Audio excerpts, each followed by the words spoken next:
And welcome to another episode of Sig Daddy's Wrestling Show. I'm your host, Skylar Sig Daddy Sigmund, and this is the WrestleMania 21 review.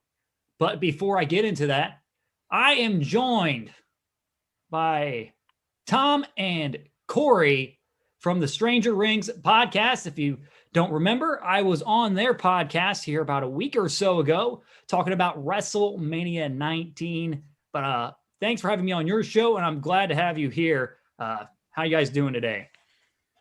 Oh, I'm doing all right. You know, this is one of my favorite WrestleManias, so I'm excited to talk about it, and we're happy. I'm happy to be here. I'm sure Tom is too, but I don't want to speak for him. Actually, no, I'm very happy to be here. This was a fantastic event. I was talking about with Skylar when we started the Zoom, one of my top 5 WrestleManias of all time. Yeah, it's certainly up there with the top 5 WrestleManias here. I just want to get your guys' kind of story about how you guys started the podcast and when you guys all become wrestling fans. Ooh, let's see. We started the podcast in late 2019. Yes. We had tried some other podcast ideas out before that weren't wrestling related and it never stuck. But then once we found out that we can make, we thought about it, we can make a whole podcast off the funny and ridiculous stuff that happened. It just kind of worked out that way. Yeah, and I thought up the Stranger Rings name the one day, like completely random, and thought Corey is going to be like, "Oh, that's funny," and then say nothing. He's like, "I love it," and I'm like, "Okay, we got a name, we got a concept," and it just really took off from there. And we've been doing it weekly for about maybe 14, 15 months now. Yeah, that sounds about right. But yeah, we just cover all the crazy stuff from like Kurt Angle and Sharmell and Booker's whole situation. Oh my gosh, Yeah. that didn't happen too far after this. Yeah. No, it was bad, but we've covered a lot of fun stuff. Joker Sting, like those kind of weird things. Oh, big fan of Joker Sting. I think that's one of his more underrated characters. Loved it. Version of his characters, I'll say. Yeah, he completely committed to the role, and it won me over at first. At first I wasn't having it, but then I'm like, okay, he's really good at this. Once he brought out the bird and used it to hold Eric Bischoff hostage, I think that you couldn't get more over with me than having the bird as your bodyguard. Oh my gosh. Good old Joker Sting. Crazy seeing him doing stuff at age 61 now or 62. He's like 62 now, isn't he? Yeah, he took a power bomb from Brian Cage. That man is incredible. Yes. And anybody's about to have a rivalry with, I think, Lance Archer. They were teasing at least. Yeah, see, if that would have happened in 2007 TNA, it would have been something. Even now, it's even crazier with the fact that Sting, he's glass bones and paper skin at this point, but he's still going off. Loved your SpongeBob reference there. I gotta say. But let's get into the show. WrestleMania 21 emanated from Los Angeles, California, at the Staples Center, April 3rd, 2005. It's been 16 years since the show. Crazy to think that at this point, but 20,193 in attendance. Apparently, according to Jim Ross on the show, he said it sold out in about under 50 seconds. Wow. Now, this show had approximately 1,085,000 buys. That's the third highest buy rate in history, behind just WrestleMania 23 and WrestleMania 28. That's number one. The tagline for this: WrestleMania goes Hollywood. And the first thing we see is Lillian singing "America the Beautiful" with a trio of singers. And then we get the USA chant. And then they unveil the curtain for the WrestleMania Goes Hollywood set. I honestly think this is a really good setup for the stage and the ramp. It feels like a movie production almost. Yeah, and the really cool thing too was the marquees that they had, where it was like now showing, like then it would show like the match title and everything. Like, really clever. Yeah, I was a big fan of the marquee too. I was going to bring that up. And I love the build up for this with all the movie spoofs and the promos. So that was good too. They really gave into the Hollywood gimmick. Yeah, and speaking of that, we get at the beginning, it's a great promo mashing up all the videos, the movie trailers, mixing those up together. But the last one we get is the Gladiator spoof with Stone Cold Steve Austin. I don't think this could have worked for anybody else. The master of the middle finger, chief ass whooper of sorry SOBs, beer drinker among beer drinkers, truster of no one, and I will stop a mud hole in your ass and walk it dry. My name is Stone Cold Steve Austin, and tonight I unleash hell. Yeah, that was the perfect ending line to start WrestleMania. And then he ends up wearing that T-shirt later in the night. And then we get lights, camera, action. Are you ready for WrestleMania Goes Hollywood? That's one of the first lines I hear out of Michael Cole's mouth. So at least that's not a terrible Michael Coleism, but at least it fit in with the actual show. So I'll give him that. Yes, I think we decided on our WrestleMania 20 episode that Michael Cole on SmackDown was like, that was his peak at that point. Like he was going off. But like you said, the Michael Cole-isms are, I had a few on this show, but that wasn't too bad of a line to start. No, it wasn't. If only Michael Cole and Booger McFarland could call a match together. Oh my gosh. What, watch Monday Night Football? Oh. Well, with all of his broken fingers.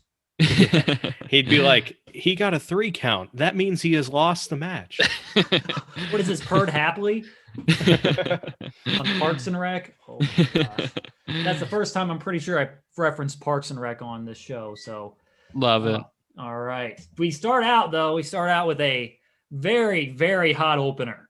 So it's Rey Mysterio versus Eddie Guerrero. At this point, they are SmackDown Tag Team Champions. And this rivalry would go from this point up through SummerSlam, where we get the infamous custody of Dominic ladder match at SummerSlam. Yes, one of our first episodes that we had was covering that storyline. A great time, wild ride, but here, this is a clean babyface versus babyface match, which is interesting to see in the opening of WrestleMania. And there's part of me that was like, why didn't they have them defend the tag titles? But this is definitely better than whatever group they put them against. The Bashams. Oh gosh, we don't need that. We don't need that. But they gosh, I gotta say, in this opener, they really, honestly killed it. I thought they did great. Eddie, they were quote by Michael Cole was Eddie was trying to prove himself that he can win again at a singles level. I know Corey does these on the Stranger Rings podcast, the Fashion Watch. That's all Tom, actually. Tom. Gosh, man, it's okay. I was like, why did I say I meant Tom? But but he had Mexico on one side and USA on another side of a fire suit, like a fire suit or a racing suit. Yes, it absolutely a Fashion Watch that I wrote down as well. There's a few throughout the night with these Mania gears that are complete Fashion Watches, but the Rey Mysterio one might have been look of the night. And this is also the match. I apologize for that, Tom, on that. Oh, you're good. I had a brain fart, but typical brain fart on my end. But they had but in this match, if we remember correct, Rey infamously adjusts his mask like 800 times during this, I think. Yeah. I felt bad for him. That's the one thing that distracts from this match, but they do some great stuff. It's mat wrestling to start. Eddie with a side headlock takedown, working the arm. Rey lands on his feet after a fireman's carry attempt. Honestly, these guys can have this match in their sleep. It's a lot of fast-paced action, counter wrestling. Eddie at one point slingshots Rey over the top rope. Eddie goes for a baseball slide. Rey gets back in the ring. Rey misses a 619. Rey with a monkey flip and then a double bridge on their end. Test of strength is a backdrop attempt, and then Rey lands on his feet. Great athletic counter wrestling throughout this. Rey monkey flips Eddie. Rey backdrop onto the apron.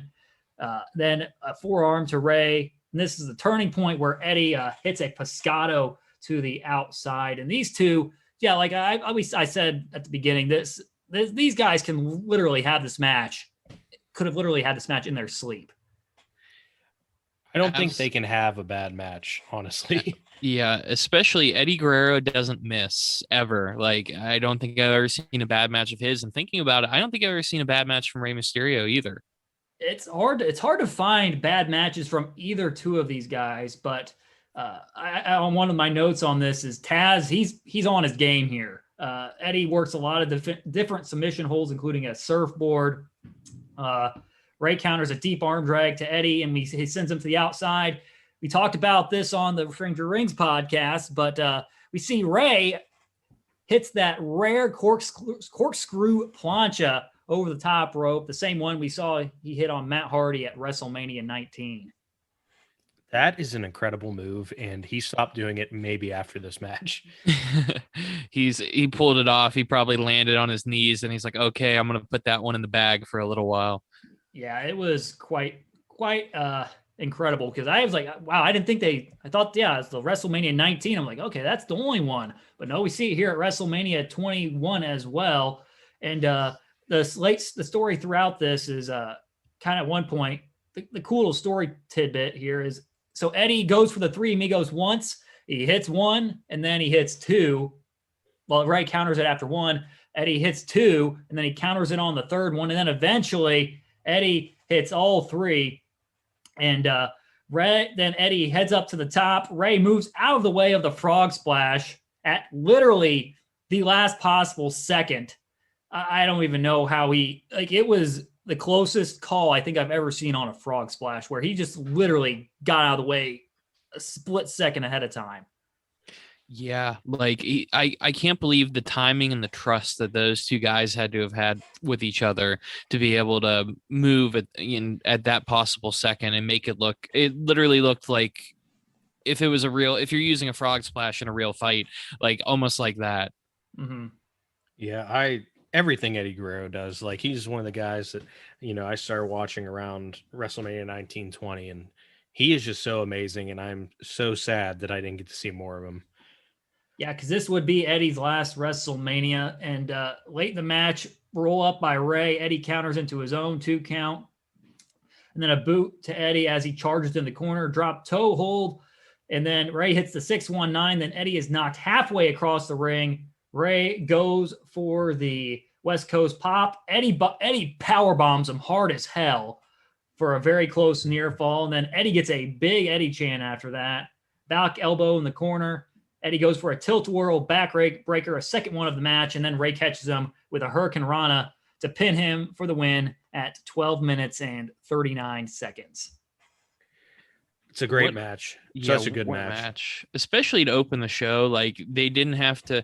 The amazing thing with these guys is they don't have to go 25 minutes to put on a great match. Like you said, it was 12 minutes, 39 seconds, and they packed in all of that action. Never felt dull. And certainly. If you don't I think the Halloween Havoc, which is a classic everybody turns to, that wasn't even that long of a match either. No, it wasn't. It was kind of short as well, and that wasn't that. I don't know if that was on the same card as I don't know. I have to see what card that was on really quick. Halloween Havoc 1997. Got to pull up the Wikipedia machine. He wore that iconic purple too, which was awesome. And then Seth Rollins would end up doing that later. Seth Rollins, his fashion, by the way, is out of control. Yes. And I think he made it just for us, the whole gimmick at this point. The drip machine, Seth Rollins. Drip machine. He had a fire suit on. Not a literal fire suit, but a fire suit with fire on it last night. But the Rey Mysterio Eddie Guerrero match at Halloween Havoc 1997 went 13 minutes 51 seconds approximately. That was main evented by Roddy Piper and Hollywood Hogan in a steel cage match. Oh man! Oh, that's right. What a complete ends of the spectrum there.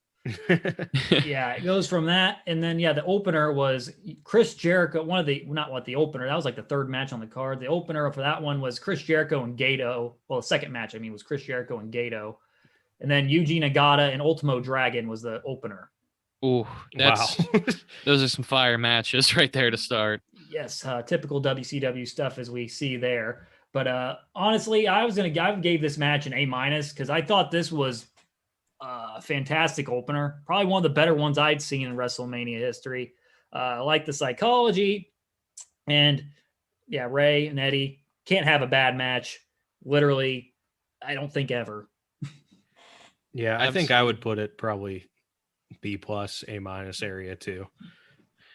I'd probably go with an A- here as well. I think that it was warranted, like perfect for the spot that it was, I would say. And then they both of them were just so smooth. After the match, Eddie shakes Ray's hand, but you can tell Eddie's having a problem. Eddie has a problem with it because he couldn't get the win. You could see he was really disappointed in himself, which just planted the seeds for the story later on. It planted the seeds for when he would go to Dominic's school and tell him stories. Oh my gosh. It's what a storyline. And I think that was like Eddie had come up with like a big part of that storyline too, according to Rey Mysterio's book, I believe. Very interesting. And who would have thought that Dominic would be wrestling at this point with his dad? Well, with his adopted dad. Well, adopted dad. Yeah, Ray's his adopted dad, not Yep. Eddie's his actual real dad. Eddie's his poppy. Yes. It's crazy to think with Ray. It's like because you always see in the WWE "Don't try this at home" video. I've had surgery 5 times in my left knee. Yeah, and now at this point, I mean, whatever treatment that he's been getting for those knees, like he's wrestling like it's 1997 again. Pretty much. Yeah, he's incredible. Ageless wonder, Rey Mysterio now. And then we get the backstage segment after that. It's WWE Champ with cabinet members, the Bashams, and Orlando Jordan, U.S. Champ. I got to say this right now. Orlando Jordan is U.S. Champ. It's hard to even believe that even happened. Yes, it is. Yes, it is. But they run into Nate and the World Heavyweight Champion in Triple H. And Triple H says, "Look, Nate, it's the wrestling god. You want to see a wrestling god? Look no further than Triple H." And then JBL talks about how he's the only champ in history to never lose. And he talks about how he better worry about Dave Batista and losing for the 10th time tonight. And JBL guarantees that John Cena will be taken care of. And then Triple H makes this smart-ass comment of, "You keep telling yourself you're good, and somebody will eventually believe you." JBL says, "I am that good." And then Triple H follows it up. "Well, I have to guess. I guess we'll have to wait until the end of the night and to see who's still champion." And then we get Rick wooing at Orlando Jordan, making him jump a mile. It was the smile that Ric Flair had on his face it was just so perfect. I love happy Nate, fired up Nate. He's just a national treasure. Yeah, his match that we covered from WrestleMania 20 in the Evolution versus Rock and Sock, he was on his game there too. So WrestleMania Nate is a good time. It is, and certainly it planted seeds for later on in the night, kind of having us I guess this was, so in comparison to like WrestleMania 19, we had the Miller Lite girls. This was kind of the story planted that would lead us to the end of the night, pretty much, of seeing who's going to be champion at the end. And we end up finding out neither of them are champ by the end of the night. Yeah, the right call. It's the babyface coronation night. And very similar, like it honestly reminded me a little bit of Mania 35 in that retrospectively, like just with Seth and Becky and Kofi all getting the belts, and then we got spoiler alert, the new champions at the end of the night. Yeah, it was that. Yeah, I could see that as well. And then after that, we get shown Adam Sandler and Rob Schneider in the crowd. It's WrestleMania Goes Hollywood, so we got to have all the celebrities at the show. And I also was able to see, if you watch WrestleMania 21, there's a little bit of a Easter egg in a way, you'd say. There was a member of the Black Eyed Peas in the background. Oh, behind really? Adam Sandler and Rob Schneider. Yes, I'm pretty sure it's one of the Black Eyed Peas. That's amazing. I didn't even notice that. Yeah, you kind of have to look a little bit, but it's like he's like right behind Schneider and Sandler. But I think they plant those guys throughout the night difference in that same spot, if I remember right. I remember the Adam Sandler shot. Like, I love Adam Sandler too, so I was happy that he was there. Yeah, me too. And Big fan, Adam Sandler fan. And then we get what is probably the most vicious match of the night. most violent match of the night. It's Money in the Bank, the first ever Money in the Bank ladder match. And if you remember correctly, Chris Jericho was the brainchild of this match. And this match had former world champions all over the place and future world champions in this as well. Ladder match, not ladder match, but Chris Benoit, Jericho, Christian, Kane, Edge, and the only one that never won a world championship in this match, current IC champ during this, Shelton Benjamin. This is a stacked lineup. Dude, and Sheldon should have been world champion at some point, man. He was, just for his in-ring work alone. Never say never, man. He's still going. Fingers crossed that I would love to see that happen one day. Oh, me as well. I think, and I say Shelton Benjamin is one of the more underrated guys that's ever been in the company and underutilized as well. I know he's not the greatest talker in the world, but they could have used that. They could have used MVP as a mouthpiece behind him as well. Right. It's if you book anyone consistently enough with talent, for the most part, they're going to get over. And especially if MVP's talking for you. I mean, that man is every time he speaks, it's gold. Mm-hmm. Yeah, MVP is incredible. I saw him at a Evolve show before WrestleMania, and he was just sitting in the crowd, and like, he didn't really get noticed by anybody, so I didn't want to go up to him. But I was like, oh, look, MVP just left TNA, and now he's here. He's just chilling. Yep. MVP is the career reviving man. He will revive any and all careers. But we come out, we get the entrance for the match, one of the entrants, Chris Benoit, 25 stitches over his right eye. And then we get Christian coming out with the Just Close Your Eyes theme that I think is better than his other one. Yes. Damn, yes. I'm in the minority here. You like the story of the year version? Yep, I'm a big fan of that. I do not. I just don't dig it as much for some reason. But we have Christian here with an awesome black and gold jacket. Was this on your fashion watch, Tom? Yes, it was. He looked like an Easter egg, like a Steelers Easter egg. I loved it. And this is when he was also with Tomko. He had Tomko on as his manager, which I think that was a great manager wrestler duo, pretty much. One of our favorite moments on the podcast. We haven't got to cover it yet, but Tomko, give me a beat. No. Oh my gosh, Christian rapping. Yes. His rap wasn't half bad, but I love how he was like, Tomko, be my hype man. He just said, no. Just in his face. Oh, wonderful Tomko. Then we get Edge's tights. I thought Edge's tights were pretty good here as well. And then we get Kane coming out last after the pyro. The ladders are on fire. And at this point, King is losing his mind. Yeah. Most of the time, King is losing his mind, but this one was a little bit over. Yeah. This was definitely interesting. We got a really hot start to this match. No pun intended at this point. Yeah, but ladders were on fire, and it was about as high as you can get, actually. But Kane takes out Edge on the ramp, and they're all fighting on the ramp before the match is even officially started. Kane takes everybody out. Kane almost grabs a ladder, and he's stopped.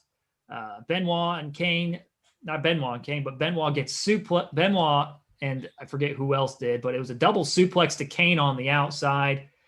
Christian gets the ladder, hops off the apron, drills Christian in the face with the ladder. We get the bell ringing finally. Jericho in there with Shelton, springboard drop kick, takes out Benjamin and Edge on the apron. Then we get a plancha to Edge. Then we get a dive outside by Christian. Benjamin with a tope con hilo, which was absolutely beautiful. And then we get Kane climbing up the top, taking everybody out with a dive. This was frantic from the start. Yes, it was. And I just was thinking about it with the ladders on fire. If Jeff Hardy was in this match, he would have climbed one of those that were on fire. That's the only risk he hasn't taken yet.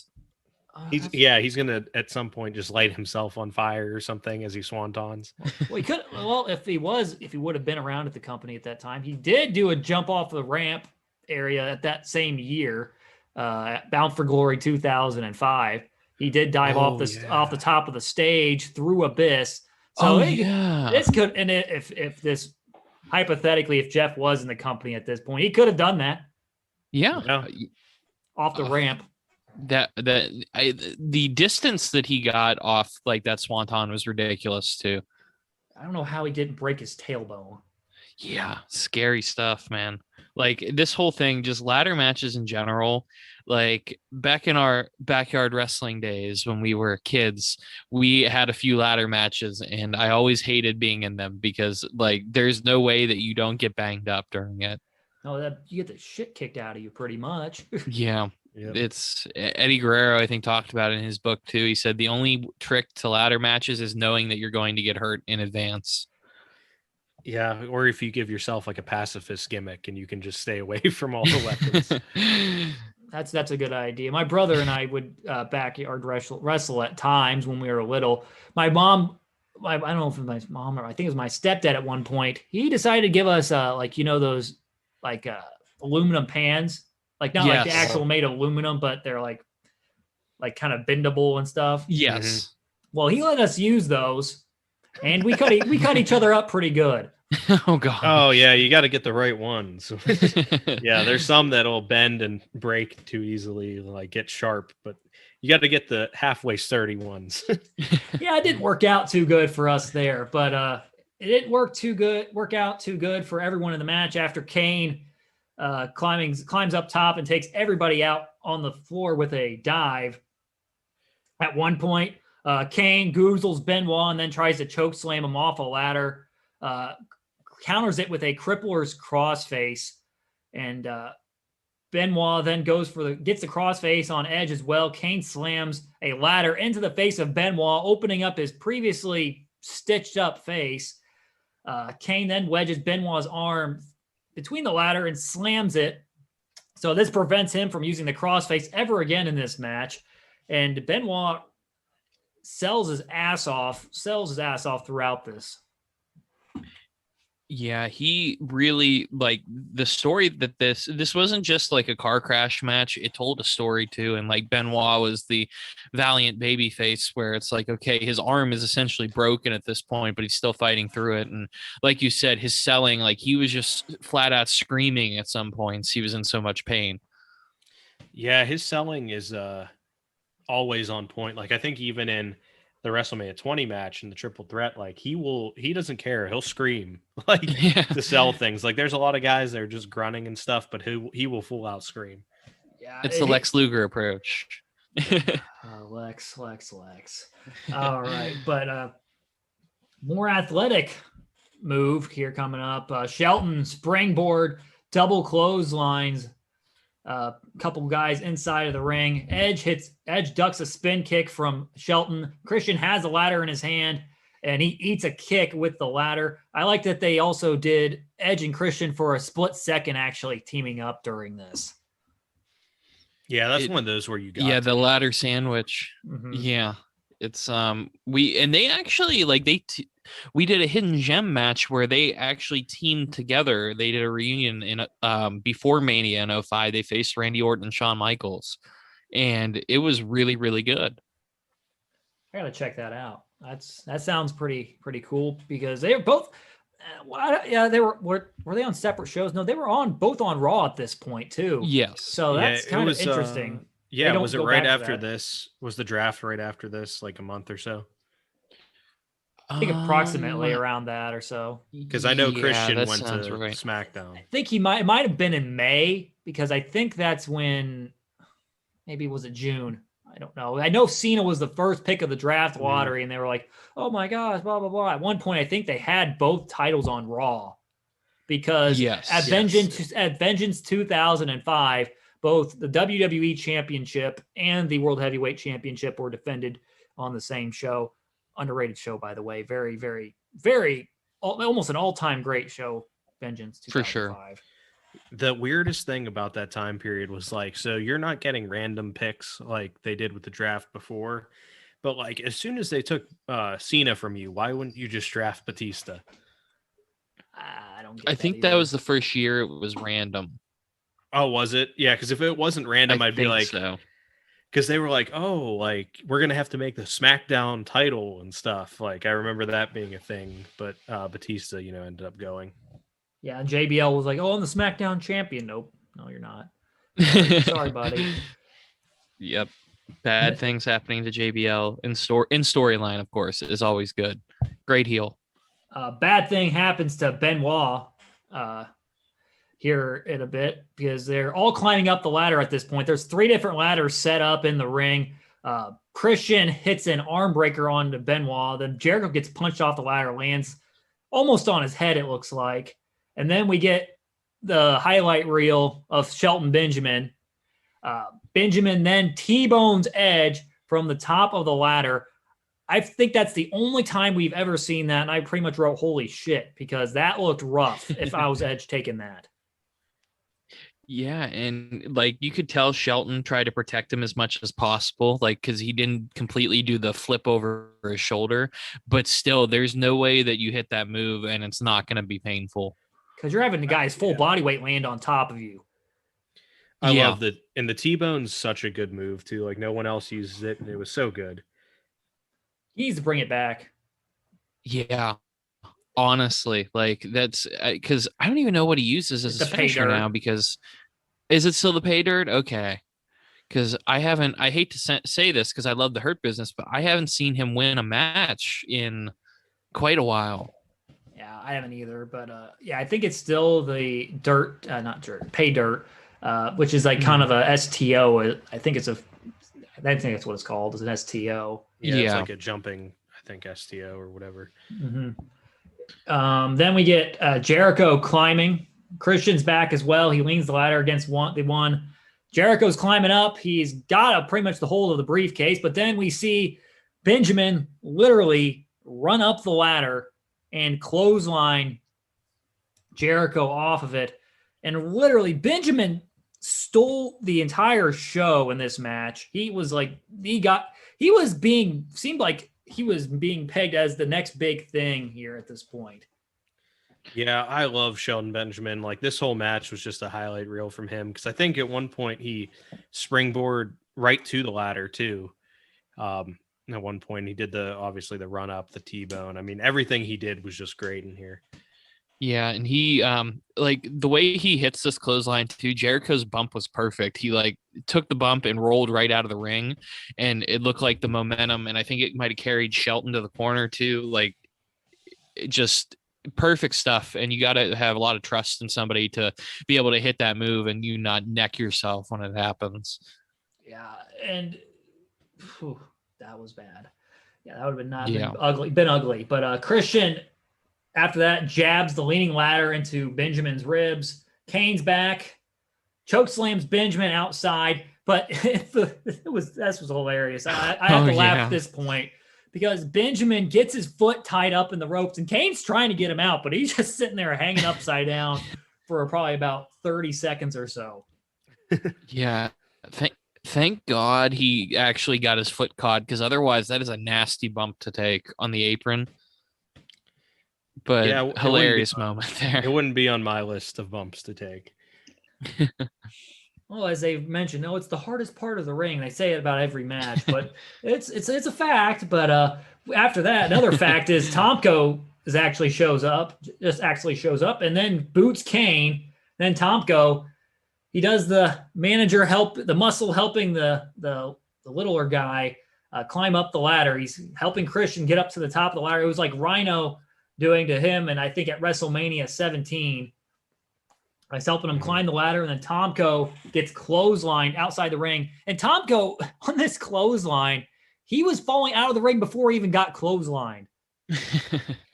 Yeah, he was pretty green at this point, as you could probably tell. But he really improved a lot, like in his TNA run for sure. But here, yeah, like you said, he telegraphed that. He didn't want to be like Brian Hebner in 19, where Vince went to throw him over and he just got slingshotted back in, and then he angrily threw him through the middle. He was like, I better jump first, and he just mistimed it. Yeah, but hey, at least he goes over the top here. And then Christian does have the briefcase at this moment before Kane stops him. Kane shoves the ladder over, sending him outside to Tomko. Thank goodness Tomko was there to catch him, because Christian was about to take a nasty ass bump. And then we get Benoit, the man, the big baby face, with one arm in major pain, climbing up that ladder, selling that arm like crazy. He sets up the ladder near the corner, climbs it, throat slash, and we get the diving headbutt from the top of the ladder onto Kane. Actually, that's when he opens himself up, actually. But I'm glad I don't see the diving headbutt anymore. From most everybody. I think Brian still uses it on occasion. Right. I think I hope that he's cut that out. Like, because it's been a while since I've watched SmackDown, but even Harley Race, who invented the move, says, like, if I had one regret in professional wrestling, it's that I invented the diving headbutt, because it messed up his body, it messed up the Dynamite Kid's, Benoit's, and it's just so dangerous. Yeah, it's such a good looking move, but I'm sure there's a way to do it much more safely, but it won't look as cool. And that's kind of the problem. Yeah. Yeah. And then we get Benoit climbing up. This is the end of the match. Kane sits up. Well, Kane sits up, climbs also. Then Benoit's fighting with one arm, gets goozled. Benoit with the rights and the headbutts. It takes Kane off the ladder. Benoit's by himself. It looks like he's gonna win the Money in the Bank. And then Edge comes in, the sneaky, slimy heel Edge comes in with the chair and slams Benoit's previously injured arm, knocking him off the ladder. Edge climbs, grabs the briefcase, and he's Mr. Money in the Bank at 15 minutes and 17 seconds. It's an absolutely instant classic match, and all the guys worked very hard, especially Sheldon, which with his just natural gifts, he like translates so well into, and I think he was in like every Money in the Bank after this for like 8 years. Yeah. He was a staple of those matches, but a lot of these guys tended to be in these multi-man ladder matches afterwards because they knew how to do it, and I think it was based off of the success of this one, because we already had guys like Jericho and Christian and Benoit who had been in big ladder matches before, Edge too, of course, but Shelton and Kane played their parts well. Obviously, Shelton stole the show, but Kane was pretty solid here too as the big monster. Yeah, Kane was good as well, and I just thought this. Normally, we don't see psychology in a ladder match, but we actually saw psychology here. Normally, it's just spot. We got some psychology sprinkled in here, which I thought this ultimately made this probably, I don't know if it probably is the best Money in the Bank match ever. I'm going to give it an A. Ooh, I'm going to give it an A+. Yeah, I think it set the it's borderline. tone. It's borderline. Yeah. I think it set the tone for every multi-man ladder match since TLC. I don't think it can top TLC, but still, I mean, fantastic match. So I have the Meltzer ratings up too. Like, he gave it 4.5, but I'm sorry, Dave, you're wrong. It's a 5-star match. So Shots fired. Yep, just because I'm gonna have to declare him wrong. But it was the first one. I don't know if it could have came off any better. Yeah, I don't think so either. It was just so damn good. And it literally set a standard for the Money in the Bank match. I don't think that they've been able to reach since then. Because there's been some good ones, but I would keep going back to this one, I would say. And this really catapulted Edge into the main event at this point. So, and this ended up being a very beneficiary to him later on with the famous cash-in he did at New Year's Revolution 2006 on Cena, which it was crazy because when he did cash that in, he got a huge babyface reaction, even though he was a total heel at that point. Yeah, it's the thing about the Money in the Bank cash-in. Oh, my bad. I didn't mean to cut you off. No, you go ahead. But the thing about that was no one had set a precedent by how you could do it. So, like, I think everybody in their mind, when you saw the first Money in the Bank, you were thinking, well, they'll announce the match. He'll say when he wants it. But the way that they did it has literally, it might have been one of the better ideas in wrestling history and WWE history of that concept. Yeah, I think so as well. And it's got to be up there with one of the top cash-ins because it was the first, and then just the way it was done. And then I also put the RVD one up there too as one of the better cash-ins because it was freaking home field advantage. Yes, that's those first two set the tone for every single one, and I think if we're doing top three, the other one would have to be the Seth Rollins one too, mainly because I'm a mark for that match. But what a moment! I also like the Punk one, like after Edge and Batista's whole thing, and then you just hear the old Kill Switch Engage music. You're like, oh shit, they're gonna actually give him the title. Yeah, that was a really good one as well. And Ziggler would probably be up there too. That's right. Yeah, I forgot about that one.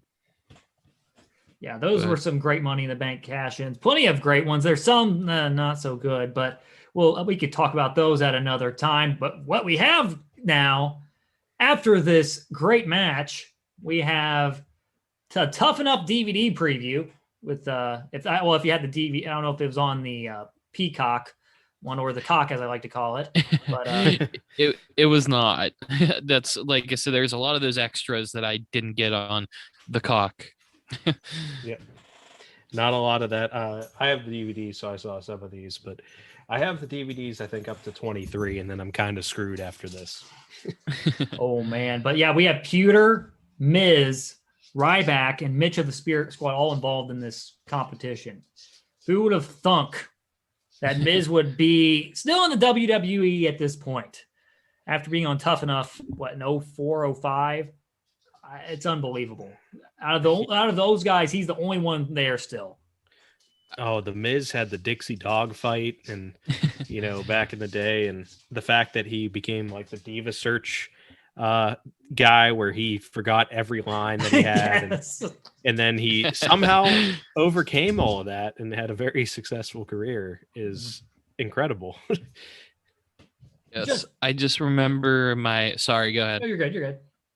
I was just gonna say I remember my dad was the one in like 2006. He saw him on like a random SmackDown and heard he was from Cleveland, and he's like, "Oh, that guy's gonna make it someday." And I'm like, "Okay, he's terrible." And somehow that was proved right. And I'm still shook at the fact that Miz is a 2-time WWE champion. I don't even know if I really count that second reign. It was, yeah. He served its purpose, yep. I guess. Yeah. But Bobby Lashley, I mean, it's too bad we can't just retcon it. So it went from McIntyre to Lashley. Yeah, and I just hope it doesn't go back to McIntyre again immediately. Agreed. Yeah, I don't want McIntyre to really win either. But the match we need is Rollins and Lashley, the men of all the drip. The drip off, and it's just them in suits. Literally, like how they used to do the bikini contest. They just have them come out with suits and see who has the most drip. God, imagine how pissed off people would be. Oh man, see, at least the three of us would enjoy it. and then Taz runs in and just steals the show. Well, okay, yeah. Since the proverbial forbidden door is open now, but I know you guys don't like that term because we see Chris Jericho's now on the Stone Cold podcast. Whatever. It's just gonna be great. I'm excited for it. The forbidden door. I've seen it too much on Twitter. I had to mute the words. Oh. It was tough, but yeah, exciting stuff between WWE and AEW at this point. This next segment was very exciting too. By the way, we get Eugene walking up the ramp and coming up to the ring, and honestly, I don't know if this gimmick would work today because I think a lot of people would get offended. And but this is a second favorite moment. WrestleMania moment is now his favorite, though. It's not just any moment. It's where King Kong Bundy slams a midget, and then the midget army attacks Bundy at WrestleMania 3. And then Eugene says, "Midgets are awesome." And WrestleMania which got a awesome. Huge pop. Yes. It's the greatest moment of my life. And then we get Muhammad Hassan. I love the Muhammad Hassan character. Gosh, he was a heat magnet. He got probably the most heat on the entire show. Dude, and the gimmick, like, obviously there's some things that wouldn't work about it if you used it now, but the fact that, he was an Arab American and had that as his foundation for the character was a good way to kind of, like, he believes he's in the right because he is an American, but it's like, oh, like at that time with the war and everything. Oh, it was just such a good gimmick for the time, but the heat was a little bit too much. Because honestly, he should have been a world champion. I agree. Ooh. you beg to differ, Tom? Yeah, I don't think he was a great in-ring worker, so I think that he would have had to develop, but his mic skills were on point, like here. And also I did have a fashion watch, so it wasn't Muhammad Hassan though, it was Daivari with the all white suit. Yes, Daivari did have some drip back in the day, but I do have to say about Muhammad Hassan was the fact that he his song was so good too. Like he had the like chanting, but he also had the hip hop beat with it, so he got more over with me. Oh, yeah. What did get over here was Hassan, when Muhammad Hassan takes the mic from Eugene and he says, "Do you have any idea why I'm angry?" And then Eugene says to a huge pop, "You don't like midgets." And then Hassan talks about not being excluded from WrestleMania. Then he gets the great old what chant that we all hate. But Yep. And then Hollywood, they're filled with phonies and fakes. Ellie has a long, profound history with prejudice and bigotry. And Hassan's talking about how he's not been pinned in his entire career, and he's being excluded and taking a back seat with someone like Eugene. And he's not going to stand for this. And he wasn't given a WrestleMania moment, but he's going to make a moment here for himself. They jump. Eugene does Hassan and Daivari. And then Hassan locks in the Iron Cheeks move, the WWE Hall of Famer that year. Yes. Camel clutch. Eugene's tapping. And then good old Mr. America, Hulk Hogan, comes out to a huge pop. And JR and King wet their britches with how excited they get for this. Muhammad Hassan was just going to break him and make him humble, but that wasn't allowed on that night because Hogan had to run in and stole did we get a long segment from Hogan here. That man milked his reaction for all it was worth. And I'll tell you, it was maybe the loudest pop of the night. It was up there, because the crowd kind of knew it was going to happen too. They were chanting for Hogan, but then it got quiet after a little while. They're like, oh, I don't know if he's coming out. And just the perfect guy to face off against Hassan and Daivari. Yeah, he was one of the WWE Hall of Fame inductees from this year, which was a stacked class. We'll get into that later. Noggin knocker from Hogan, and he's got the rights. He's doing his typical Hogan stuff, whip into the corner, clothesline, big boot. Hassan goes out, gets thrown out of the ring. And then Daivari comes in and does the dumbest thing you can possibly do to Hogan. Just give him a chair shot in the back when he no-sells. And then rights to Daivari, big boot, throws Daivari to the outside on the other end of the ring. No leg drop here. Hogan then rips his shirt, does all his signature stuff, poses it all, really hams it up here, takes up probably at least 5 minutes of time because his music, I think, replayed once or twice. We see Hogan's family in the front row. And we also see David Arquette, former WCW World Champion, there as well. Yeah, he milked this for all that it's worth. He took up so much time. Was there a Courtney Cox sighting with David Arquette? No. I don't think so. I think he was with Hogan's family, so I didn't know that David Arquette was a family friend of the Hogans. But it was a guy's night out for David Arquette, I guess. But we see Nick and Brooke and Linda all there, and I don't know who else. But yeah, how the turntables with everything that happened there. Yeah, so at least they got a nice moment, I guess. But Hogan is super over here, and it was a really good segment to bridge, I think, the Money in the Bank ladder match and this next match. Yeah, because what we got in the next match, man, this is, as Vince McMahon would say, this is good shit. It is. It is very good shit. I agree. This is the first interpromotional match of the night. It's Raw versus SmackDown. Legend Killer Randy Orton versus the Legend, The Undertaker. And at this point, it seemed like the streak was most in danger here.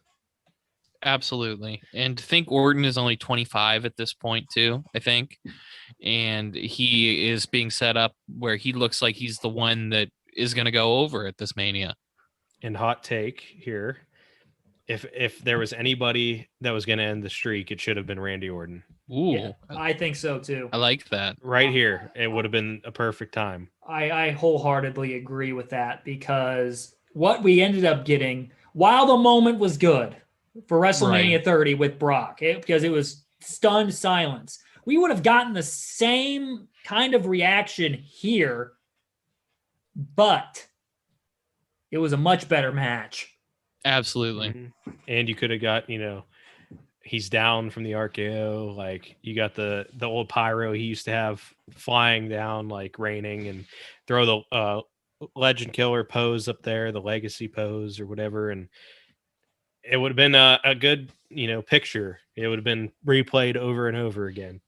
But Randy wasn't handling himself all that well at this point. No. From what I heard, he kind of I think I was on there Untold, that he said that he kind of showed up late for a rehearsal pretty much the day before. Yeah. He talked about it too on his Broken Skull session with Stone Cold. Mm-hmm. And he said that he was embarrassed because it was like, it wasn't just Taker, but it was like the referee.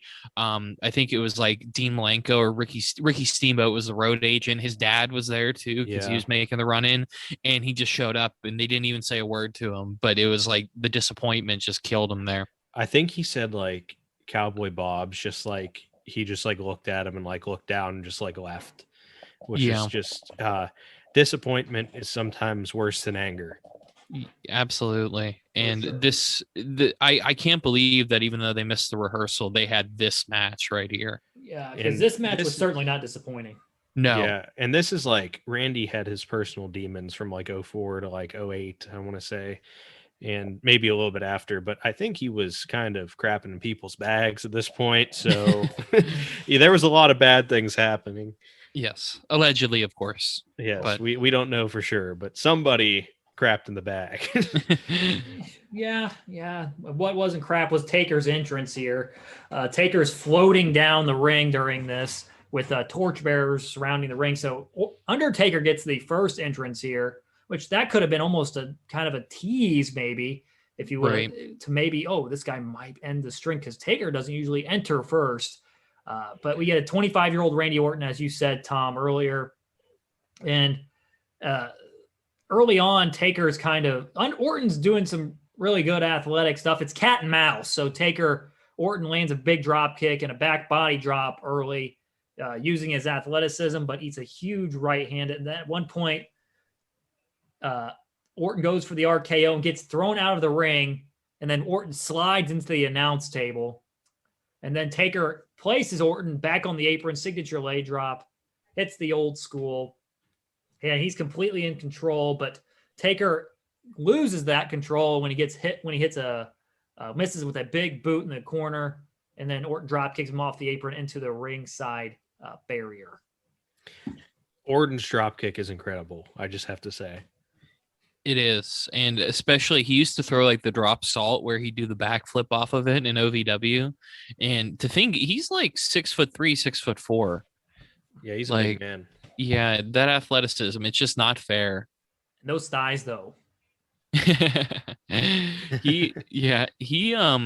crazy thing too off that drop kick was Taker's bump. Like, I keep forgetting that I'm just so used to other Undertaker like the past few years that I forget like Undertaker had some hops here.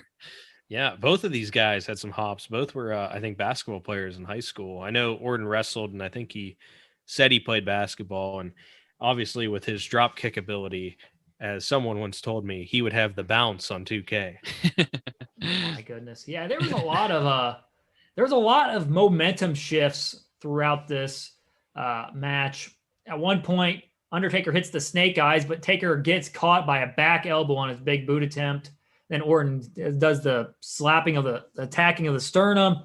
Orton poses, Taker sits up. Lots of times, lots of momentum switches, as I said. After an Irish whip, there was one point of miscommunication. This was it. Taker and Orton Taker was going for a clothesline, and I think Orton, I think he was going for something, but Taker just freaking lays him out. Completely lays him out. Strong style, Mark Calloway. That was the revenge for missing the rehearsal.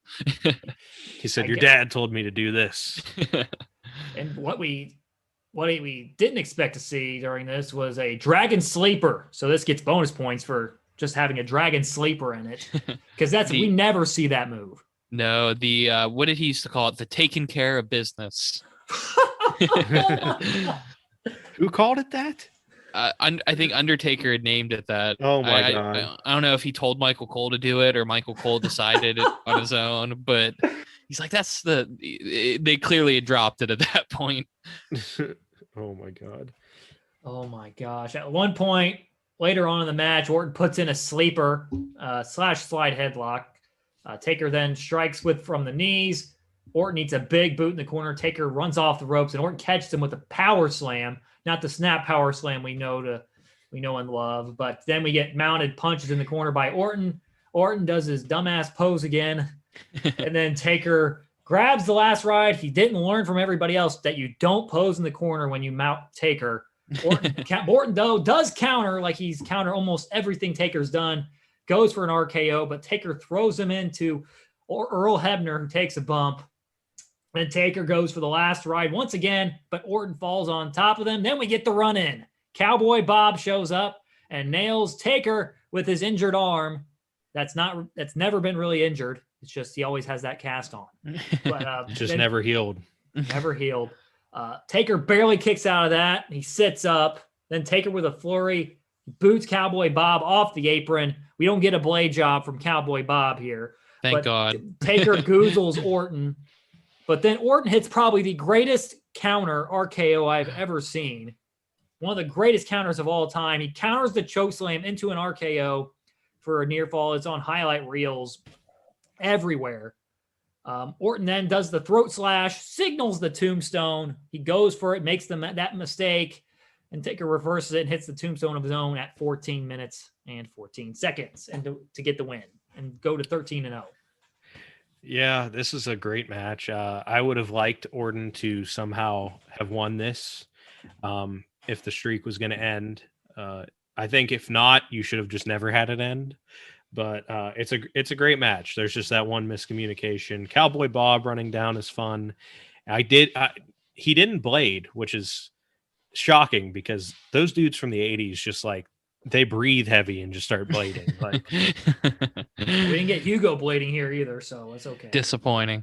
Yeah, you have to protect Hugo at all costs after WrestleMania 19. Yes, but I thought this was very good back and forth. The drama was great. It really made you believe, not very often, that doesn't happen very often, that they make you believe the streak is actually going to end. And plus the interference from Cowboy Bob made a ton of sense since he was involved with this storyline. I just thought this was a really good match, and I'm going to give it an A-. Yeah, I'm going to go with I'm looking at the star ratings again, and Dave Meltzer is again wrong. He gave it 3.5. I'd probably give it 4.5, so probably an A. Oh, you guys are gonna be mad at me. I think the 3.5 stars is a good thing, honestly, just because compared to like their Hell in a Cell match that they had and the matches they have later, I would probably give this. It's borderline. I'd probably say B+. I think it's fair. I honestly think it's fair, and it's 3.5, 3 3/4 to me. It's right. It's right around that range, but it's a hell of a match for a streak match at this point because Taker hadn't had a really good streak match in a while, if I remember correct. Because he had the last three he had. Maybe since he fought Snuka. He did have the Flair. He had the Flair one, which the Flair one was apparently okay. I don't know if it was this good. No, this one was nice. Like, and this was probably Randy Orton, one of his like top 5 best matches ever at this point too. I think this was I would dare to say this was the best streak match at this point. We got to put some I like respect that. on my boy Sid here for when he Psycho fought Undertaker. Sid. Okay. Yeah. Oh, no. Was that WrestleMania? What was it? What WrestleMania was that? 13. 13. That's what I was thinking. Just remember, he has half the brain that you do. Yeah. Oh my gosh, that's the classic Sid line. Goat. We need to do a Psycho Sid episode sometime. Just the, Yes, have us on for that. just the one-liners for Psycho Sid. Yep. At the best, nothing's better than "We're live, pal," and he's like, "Well, let me tell you tonight," and just like recovered so well. Yeah, he did pretty good. I'll give him that. And what we got next wasn't too good. Sadly. What we get is a WWE Women's Championship match. The crowd is absolutely dead for this one, honestly. We get Trish Stratus defending her Raw Women's Championship that she won from Lita at New Year's Revolution 2005. That was held in Puerto Rico at that point. And then we get Christy Hemme as the challenger with Lita at ringside. And this match was rooted in jealousy, JR believes. And it was kind of really a cool down match because the story heading into this was Christy Hemme got the cover of Playboy. That was at that point where they were doing that. The WWE women, like WWE divas, were doing Playboy covers at this point. And apparently Trish was jealous of her. And then we find out that Christy wants to challenge Trish to a match at WrestleMania. And Trish is like, whatever. No. What makes you think you can beat me? Yeah, whatever. And then it's like, oh, somebody you know very well has been training me. And it's Lita that comes out. So it's like, oh, that's the build we got. So it's Lita accompanying Christy. So her trainee taking on the Raw Women's Champion, not Raw Women's Champion. Gosh, that's more than a decade after that. But Trish Stratus as the women's champion at this point, taking on Christy Hemme. And I'll say this, Lita was in very good shape, even though she had a torn up knee. Yeah, and you think that the match probably would have been Trish and Lita if Lita had stayed healthy. Yeah, for sure. Christy Hemme seems very nice. Like she won that. Well, I mean, not for what she said on one of those Diva Search segments, but she seemed like, she hung around wrestling for a while, like with Impact and everything, and was a good backstage interviewer. But I just don't know if in the ring was her calling. I don't think so either. No. Because this match wasn't very good. And do you have a fashion watch for this one, Tom? Yes, Trish Stratus with the rocking the suspenders that were attached to her gear. I was like, Trish can't miss either. It's like Eddie Guerrero with the fashion watch. Suspenders, essentially. Like she was feeling her Jesus Aaron Aguilera vibes and took over the suspender gimmick. Gosh, he was a short-lived character. We will forever love him, though. He stabbed a United States champion. John Cena. I remember that storyline. Oh my gosh. That was terrible. At an after-hours club. Yep, after-hours club. It's not a strip club. It's an after-hours club. Just like a medical facility, not a hospital. Oh my gosh. But it's not like we can't call it a morgue either. Yeah, I'm trying to think. I think they called it a funeral parlor when they took Stone Cold there to embalm him alive, which was a storyline in the Attitude Era. Oh my. Probably never get to see this. That'll probably never see the light of day again. But with the Peacock. But this match, Christy comes out to probably the most generic music of all time. Yeah, we didn't get any at least it wasn't the generic Tori Wilson music that got used for like 3 or 4 divas afterwards. Yeah. I think was that really hers? I think that was hers so, initially. Yeah. That was hers. Oh my initially. god! Because didn't they give that to Candice Michelle? No, it was Michelle McCool. Michelle McCool, yes, and Layla at the same time. Oh yeah, so at least it was different than that. But it's a good sign for this match when you're the challenger for the women's title has to learn how to wrestle really quickly. Yeah, because she was literally learning on the fly here because Trish had to carry her throughout this. I'm not going to say much about this really, but right. Christy, I'll say this: Christy looked way out of her league at this point. Yeah, it was a shame, but and she worked hard though. She did. She worked very hard. Yeah, but it's just, I mean, when you're barely less than a year into the business and you've had probably about 10 wrestling matches in your lifetime, it's kind of tough to be able to be on this type of card. Yeah, it's WrestleMania 21. It goes about 4 minutes and 11 seconds. I think if I remember correct, Trish really dominated this for the most part. Christy did get some hope spots where she countered a chick kick. She hit a low blow while Lita distracted the ref. Christy drops Trish. She tries to pull a Colt Cabana before Colt Cabana was cool. She goes for a Superman pin. Doesn't look good here, but then Trish goes with more chops in the corner. Then Trish, she's great as a heel. I'll give her credit there because she makes fun of Lita's knee at this point. She also made fun of Christy during this. Yep. Yeah, Trish is stuff. Yeah, she's another performer that works like with whatever she's been given. She like makes it the best possible thing that she can. Like truly one of the greatest WWE like all around performers ever. I think at least. Yes, and we get a highlight from Christy here because she does the splits in the top corner, which that was pretty impressive. And then she goes for a sunset flip pin. She gets it, but Trish kicks out. Then Trish hits a spear. Trish rolls Christy to the floor. Then Trish kicks Christy in the midsection, gets back in the ring, pushes Lita away from Christy. Then they're back in the ring. Christy rolls up Trish with a small package. Christy's got her dukes up and she's kicking Trish's legs out. Slams Trish's head into the turnbuckle multiple times, whip into the corner. Reverse twist of fate by Christy. Then Trish kicks out at 2.5.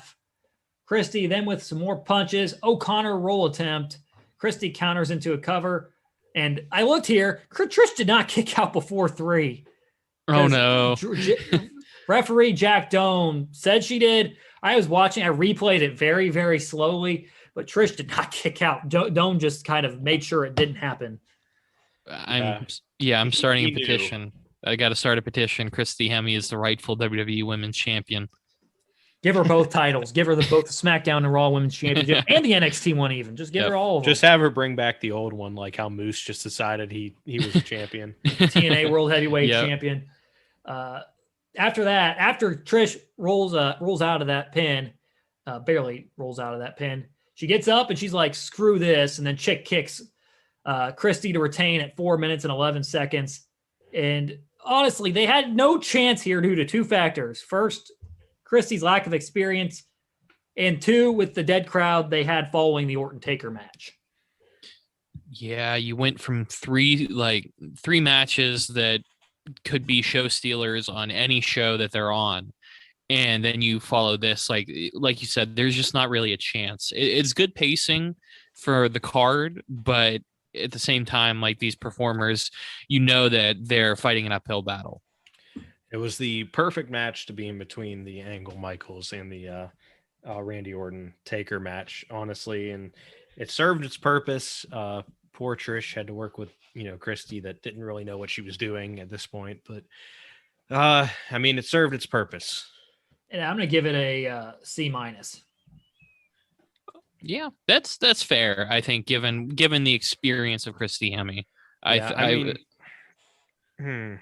Dave Meltzer got the dud rating here, the infamous dud.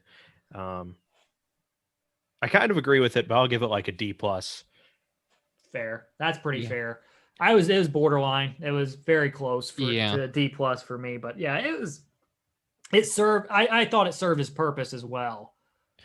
Yeah, and I think I just have to give it the C- just due to the suspenders. Like, I think I have to, but like you said, served its purpose, and it was a nice bridge to the next match. Because what came up next was an all-timer. Yes, an absolute all-timer, interpromotional dream match is what they should have called it. Mm-hmm. Raw versus SmackDown. Kurt Angle from SmackDown taking on HBK from Raw. This rivalry started out with Rumble, where HBK super kicked Angle out of the match after Angle was suplexing the world, as Taz would like to say. Angle loses it afterward, busts Michaels open, and locks in the ankle lock after he eliminated Michaels, even though he was eliminated from the Rumble. Always got to love the Royal Rumble rules. But, Angle says the issue doesn't just go back to the Royal Rumble. It goes back even further. It goes back to 1996, where Angle won the Olympic gold medal. And then Angle all he's hearing about is this guy named Shawn Michaels putting on a wrestling clinic at WrestleMania 12. The story to this, the lead up, gosh, so good. Yeah. And you got to remember, he did win it with a broken freaking neck. Yes, can't forget that ever. It is an interesting build though, and it's so good that it ties into 96 with both of them. Like, I think I remember in the package, he's like, all I could hear about is this guy coming down from the rafters that year or something. Mm-hmm. And it's great.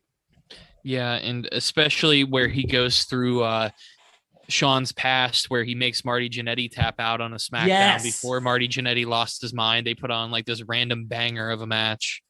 Like, and what also we got out of this was quite possibly the greatest segment of all time. Oh, yes. Sexy Kurt. He'll make your ankle hurt. Ankle hurt. Sherry got to be there. Didn't he put Sherry in the Yes, he did. Oh my God. That's why it's the greatest segment of all time. You have Kurt Angle making a complete ass out of himself, singing Shawn Michaels music and his lyrics. I think it was Brian Gewirtz. He said it on his podcast. Brian Gewirtz was the one that came up with all the lines. And did he wear like the chaps and everything? Yes. Too? Yes, he did. And he had like the shirt where he cut all the way down the sides, and like he was playing the Shawn role. If he would have just had a wig. Oh my gosh, so good. Kurt Angle, man. But this just feels like a big fight coming into this. It's a big stare down before the match starts. Brian Hebner's the official. He doesn't get thrown out of the ring here, thank goodness. But at one point during this beginning portion of the match, we get "You screwed Brett" chants out of freaking nowhere. Wrestling fans, don't forget. Brett screwed Brett anyways. No, we're not getting into this today. No, I'm just saying, yeah, Brett screwed Brett because that's what Vince said. And I'm not taking a side. I was like, all right, we can have a debate on this sometime. No, I'm just going with the old sit down interview. Yep. It was a bold choice by Vince, but bold choice, Cotton. It didn't work out very well for him. But wrestling fans, don't forget, I guess, because he got that chant at WrestleMania 20 as well. That one was in New York, but they're not even around Toronto at this point. They're in freaking California. So I'm like, how does this even come into play? It's like getting CM Punk chants at this point. Yeah. I'm glad that all those a lot of the troll chants have stopped, mainly because there's no crowd anymore. But well, you might hear them this weekend. Yep, Corey, it's your duty at WrestleMania that you have to start CM. I'm gonna start a Rob Conway chant. Just look at Hardcore Holly. Hardcore Holly. It would work. Oh. It's chantable. No, you just say "You screwed Brett." Just out of the blue. No one will even understand why. It's like HBK's not even here. Oh, wait, well, he's still can't forget. Never forget. You screwed Brett. But in this match starts out with some amateur stuff. After Michaels slaps him in the face, because that pissed Kurt Angle off. He just wanted to get him pissed off at the beginning. But Shawn works a side headlock a lot during the first 5 minutes of this, and Angle can't figure out how to get out of it. But eventually he does after some standing switches. Angle hits a shoulder block, high hip lock by HBK, and then we get the short arm scissor spot that is very underrated in my opinion, because we get HBK in the short arm scissors on Angle. Then Angle picks him up, stacks him a couple of times. Then on the third attempt, he rolls through and deadlifts him, which is gotta be so freaking difficult. Because I read Bob Backlund, that was one of his specialties. Right. Was doing that short arm scissors and then putting someone on the top rope. But God, the strength that Angle had in his legs to lift freaking 220 pounds of HBK in the freaking air. Amazing stuff. And I need to find somebody that loves me the way that Jim Ross loves a short arm scissors or an Indian deathlock. Yeah. like that man, he's like, I haven't seen that in years. What a move. I was like, it is a great move. Okay. Yeah, we keep moving on. Yeah. But after that, they're fighting in the corners. They're trading back and forth rights. Hebner he's having a hard time keeping them separated. An Angle then, once he does, Angle drills Michaels from behind and gets an ankle lock in for a split second. Then HBK clotheslines Angle over the hand himself over the top rope. And then he breaks the official's 10 count. Angle with some punches and some uppercuts, a suplex attempt onto the announce table. HBK counters with chops and punches, but he goes for a big right, big mistake. Angle ducks, gets him in the Angle slam position and backs him into the ring post. What Angle meant to do here was slam Michaels back first into it, but he ended up slamming his butt into it. But still, we got the idea. Yeah, it was a good enough try. And I think I think it was an interview from Shawn or Kurt, or it might have been in Shawn's book. The only thing that they practiced that day was that spot. Yeah, I think I heard that too. I think Kurt might have said that on his podcast too. Which, I mean, the timing on that too, like a lot of these like split second things, it's just amazing that they're able to pull it off. And even if, like you said, he did not really get his back on it, it was still a nice attempt. And you got the idea completely right for it. So eventually, with that spot, that means Angle's going to attack the back, because we all know Michaels has previously injured back here. At one point, Angle turns HBK out inside out in the corner with a belly to belly overhead. Then we get that spot we saw at WrestleMania 19 where he sticks his knee in the lower back of Michaels and gets a chin lock. Doesn't have it in as long as he did at WrestleMania 19. HBK fights out, chops to the chest of Angle. Angle gets slapped. Then Angle gets really pissed and just lays HBK out with a clothesline. And we get uppercuts in the corner. Angle then sets HBK up top, goes for a belly to belly from the top. HBK knocks him off the top, and then HBK goes for his big elbow drop, but Angle moves out of the way, and Angle's like, it's time. It's Angle slam time. Pulls the straps down, and then Angle counters into an arm drag. And then Michaels back body drops Angles to the outside. And he dives off the top rope and hits Angle with a crossbody, which Angle gets absolutely drilled in the mouth here. Yeah. And Shawn lands on his head too. Like this move did not go well for either man. No, it didn't. But they were going all out here, so I'll allow it. Yes, I'll give him a pass here. And you know what? It looked brutal, so I'll give him points for that. Absolutely. And then we get HBK on the apron. He tries to German HBK off the apron. I think this is the first time we've seen this. I don't know if we've seen it any other time. But HBK back elbows Angle, hits him with the cheap shot, low blows. What's with the faces low blowing the heels here? This WrestleMania. It's like, what is going on? We've got one from Christie, and then we got one from HBK here.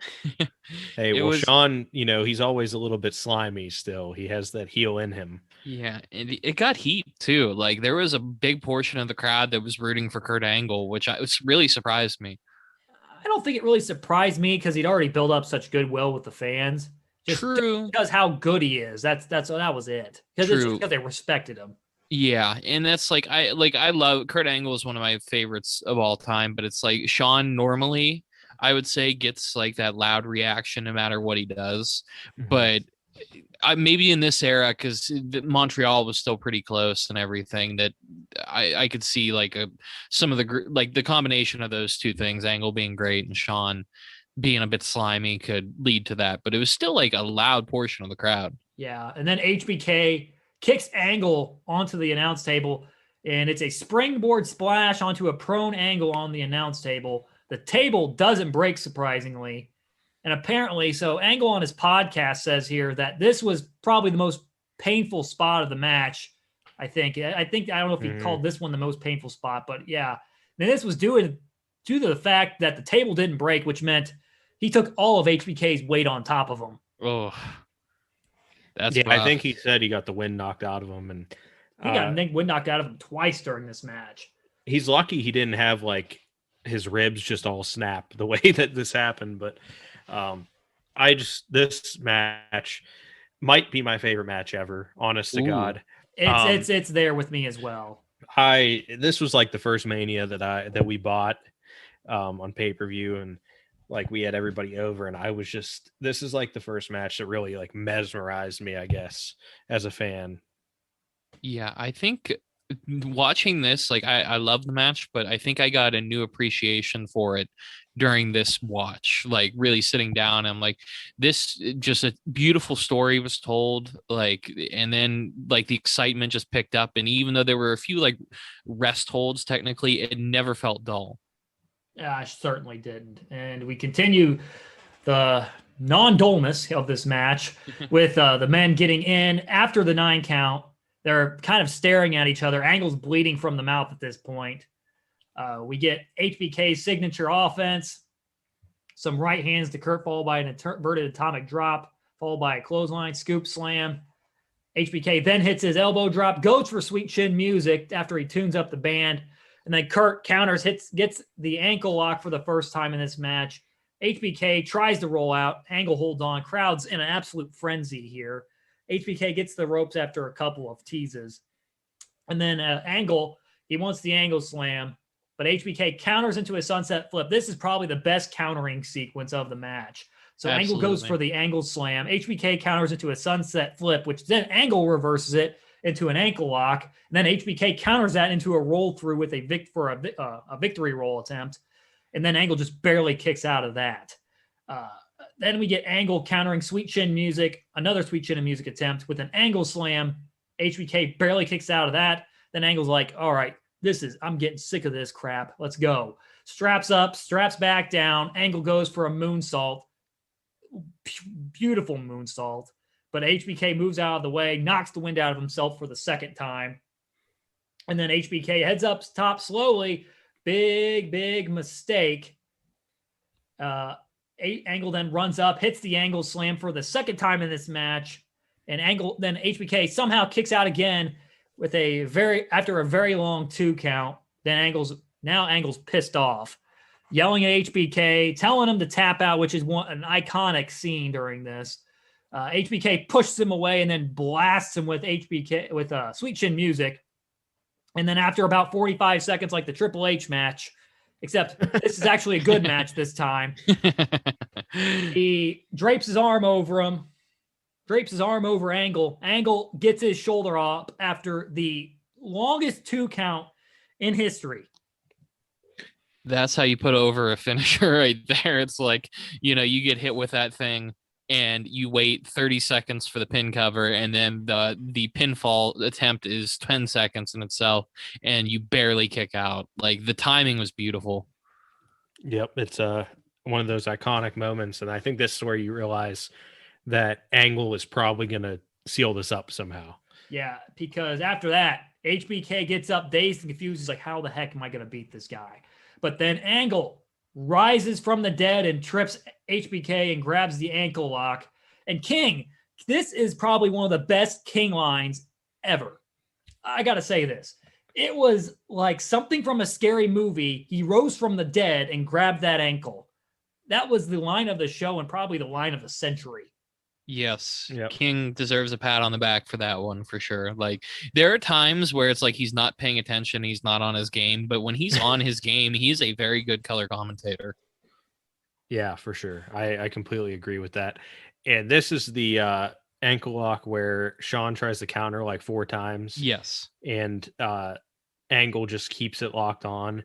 And that is like one of my favorite finishes to any like submission finish, because it's like you're showing how amazing Kurt Angle is, that like Shawn has thrown everything out to, get out of this move. And it's like, when he taps, you're like, okay, a babyface usually doesn't tap, but like there's no other way he could have survived. Yeah, because this is like the longest ankle lock sequence in history, because HBK, like you said, he's trying everything to get out of it. Angle grapevines the legs. Once he grapevines legs, you're kind of like, oh shit, this is over. Mm-hmm. Because HBK is writhing in pain, he's grabbing his hair, ripping at it, and his selling is just off the charts at this point. He teases a tap as he's raising his hand. He continues to rip at his hair and has no choice but to tap at 27 minutes and 25 seconds.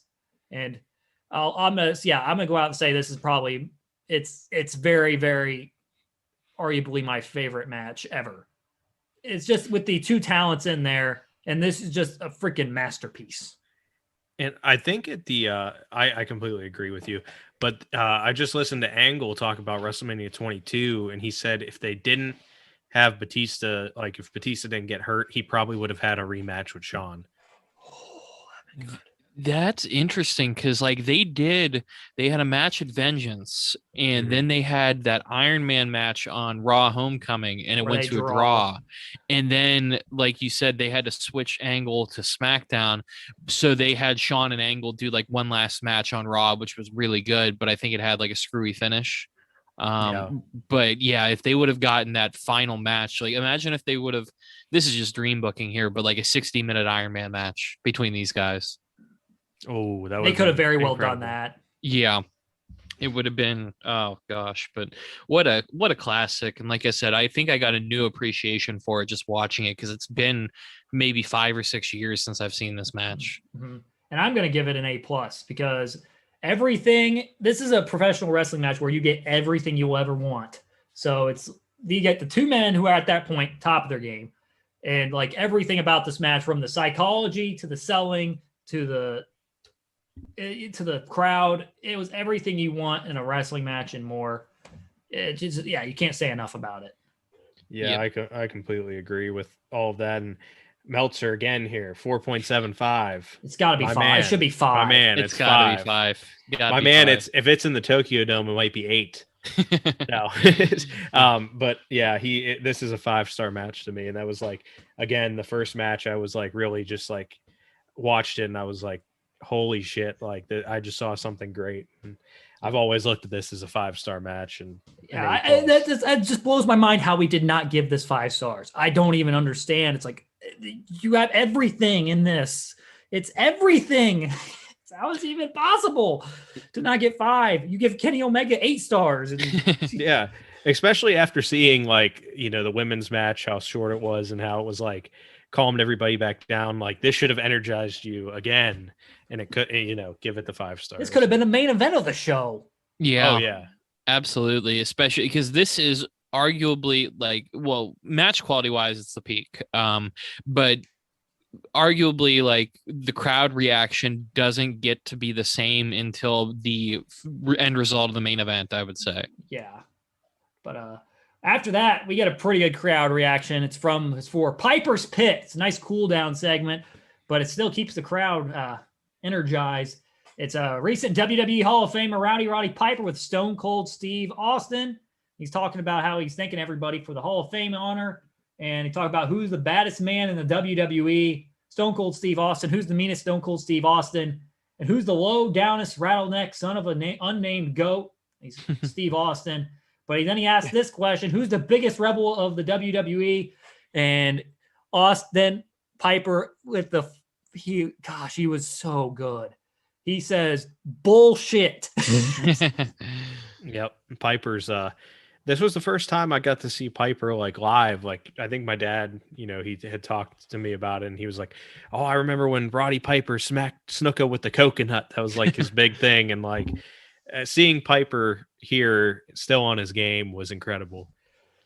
Yeah, and he's just dangerous enough when he talks that you have to have that censor button around because you don't know. He's unpredictable. You don't know what he's going to say. But like you said, this man was on a mission to entertain everybody with his just rants. Like Piper, in my opinion, he's a top 10 mic worker of all time. I have to agree with you as well. And I didn't listen to a lot of Piper promos, but like just this one by itself is like, okay, he's freaking on his game, because he could literally manipulate the crowd any way he wanted. Like he had that ability that not a lot of people have. Yes, and remember, just when you have the answers, he'll change the questions. He's the only one that can pull it off. Yes. The best thing is when he his look, the way it changed, like the way he looks at the crowd, even like when he comes out like onto the entrance ramp or whatever, or just the way like with a facial expression, he could change the dynamic. Yeah, completely. And he brings Stone Cold out eventually. He's like, I got to see this guy. and then we have them both in the ring. They are like, screw this. We're getting the stools out of here. And Piper talks about it. So you're the rebel, huh? Welcome to Piper's pit. And then just slaps the shit out of Steve. And then Austin says, thank you very much for having me, you little son of a bitch. And then slaps Piper back. And Piper's like, I kind of like you. Wrestling. Love it. God. It's like looking at a mirror image of yourself. Well, besides for the kilt. And this is just two different eras coming together, pretty much. Like the heel of the 80s and then the biggest star of the not late 90s, 2000s, and Steve. And then Piper manipulates the crowd with the what chants. And Piper at one point's like, yeah, gotta keep up. It's like trying to keep up with him. He's talking about how they're standing up to McMahon. And then he's like, Piper's like, at one point I beg to differ. And then Austin answers, if you shut up and listen, I'll tell you. And Piper then talks about how WrestleMania was here when he was here and WrestleMania didn't have a number. And then he was pissing off McMahon when the red on your neck was diaper rash. Ooh. Epic line right there. That and he just, the way he delivered it, like you knew Austin had to be on his game, because otherwise, like, not too many guys can outwit Piper. Yeah, for sure. Piper is definitely a wordsmith, I would say. Gosh, yeah, he was on his game here. And then they were talking about how he disagrees on some other parts, but you and James Dean ain't got nothing on me. That's Piper talking. And Steve then says he doesn't trust a single son of a bitch, and then talks about Piper's clothes and insults him. He's not intimidated or scared by Piper. He said, do I make myself clear? And he's like, what we have here is a failure to communicate. And then we get Carlito showing up. The real star of the show here. My man. Big Carlito fan. So the first wrestling match I ever saw was with Carlito in it. So very happy to see him along with these lesser legends. They elevated him, though. I'll give them that. Oh, for sure. Triple C right there. Carlito Caribbean Cool. Oh, my gosh. I'm glad they cut the other two names out of there because it just didn't work. But then they're talking. Then Carlito says, no one wants to see you guys out here. They just want to see somebody cool. And then Piper asks, who are you? And and he's like, you look like alfalfa. Oh my gosh. And then Carlito's taking charge, and he'd appreciate it if y'all walk back out to the back. And then Carlito's like, you got a problem. And he throws up his apple, and Piper's like, haha, I'm going to take it from you. Chews it up. I'll chews up like 90% of the apple, I'm pretty sure. Yeah. Has it all in his mouth. Spits it at him. Then Carlito jumps and mounts Piper. Austin takes a second. He's like, I'm enjoying this. And then he's like, okay, put my serious face on, then go kick Carlito's ass. Stomps a mud hole into Carlito. Austin throws Carlito into Piper with the signature eye poke. And then Austin follows up with a stunner. After that, beer bash with Piper in the ring. One last beer. Austin stuns Piper. And I got to say, this is one of the better non-wrestling segments in WrestleMania history, with two of the biggest stars they've had. Absolutely. I thought that, and I didn't, like I told you before we started the recording, I didn't remember like anything from this segment other than like Carlito coming out to interrupt it. It was everything that you would hope that a Roddy Piper Stone Cold interaction would be. I didn't even remember that Carlito was in this, honest to God. Like, I remember Piper getting the stunner, but Carlito being there is always nice. And I think maybe you should have brought the coconut back and you'd been like, oh, you like apples? Well, I like coconuts, and just hit him with it. Ooh. That'd been good long-term storytelling. Yes, that's how you do it.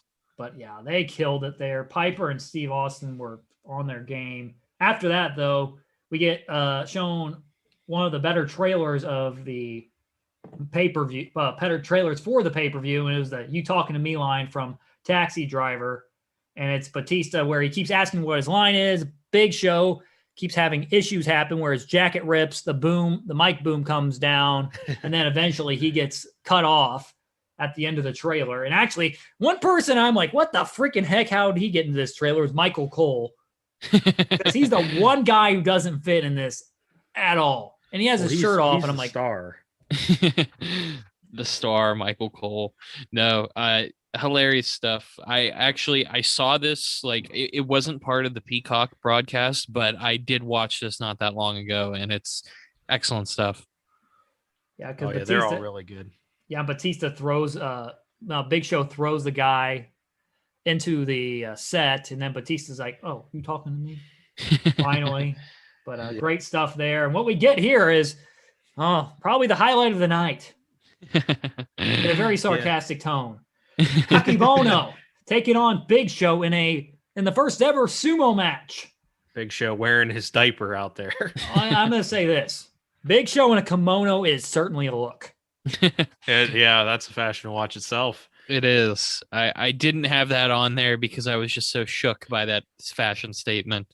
But Big Show, no BS, Paul White out there, and he showing his ass. Yeah, this was not really a WrestleMania moment for him to remember, and was part of a storyline eventually when he fought Cody Rhodes, where they're like, you didn't do anything at WrestleMania, haha, and they showed like the highlights of this match. And I gotta say, Skylar, we've told this on our show before, but my dad had a Coca-Cola rep that used to come into the store he managed, and it was around the time like this was happening, and he was talking to her, and he's like, "Oh, my kids, watch wrestling." She's like, "Oh, so do mine." She was like, "Who I think's just dreamy?" And this woman said, "The Big Show just has the most beautiful eyes I've ever seen." And I was like, what? Like, my dad just like laughed in her face. But so anytime I see Big Show, you just got to think about his gleaming, his dreamy eyes there. When I think about Big Show, is I think about him crying at every Hall of Fame ceremony. Yep. Without fail.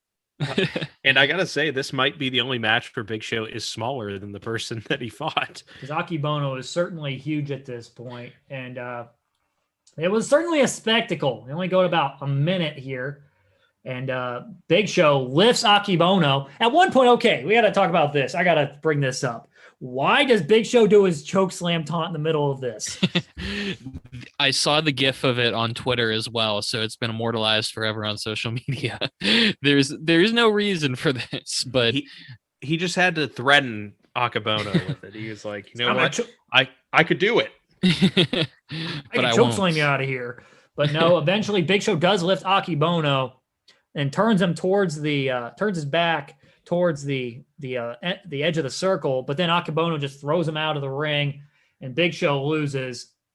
Not much to see here. Good little cool down before we head into the next two main event. We could pretty much call it the double main event of WrestleMania. I'm going to give it a C, even though it's really not a match, but it was good for what it was.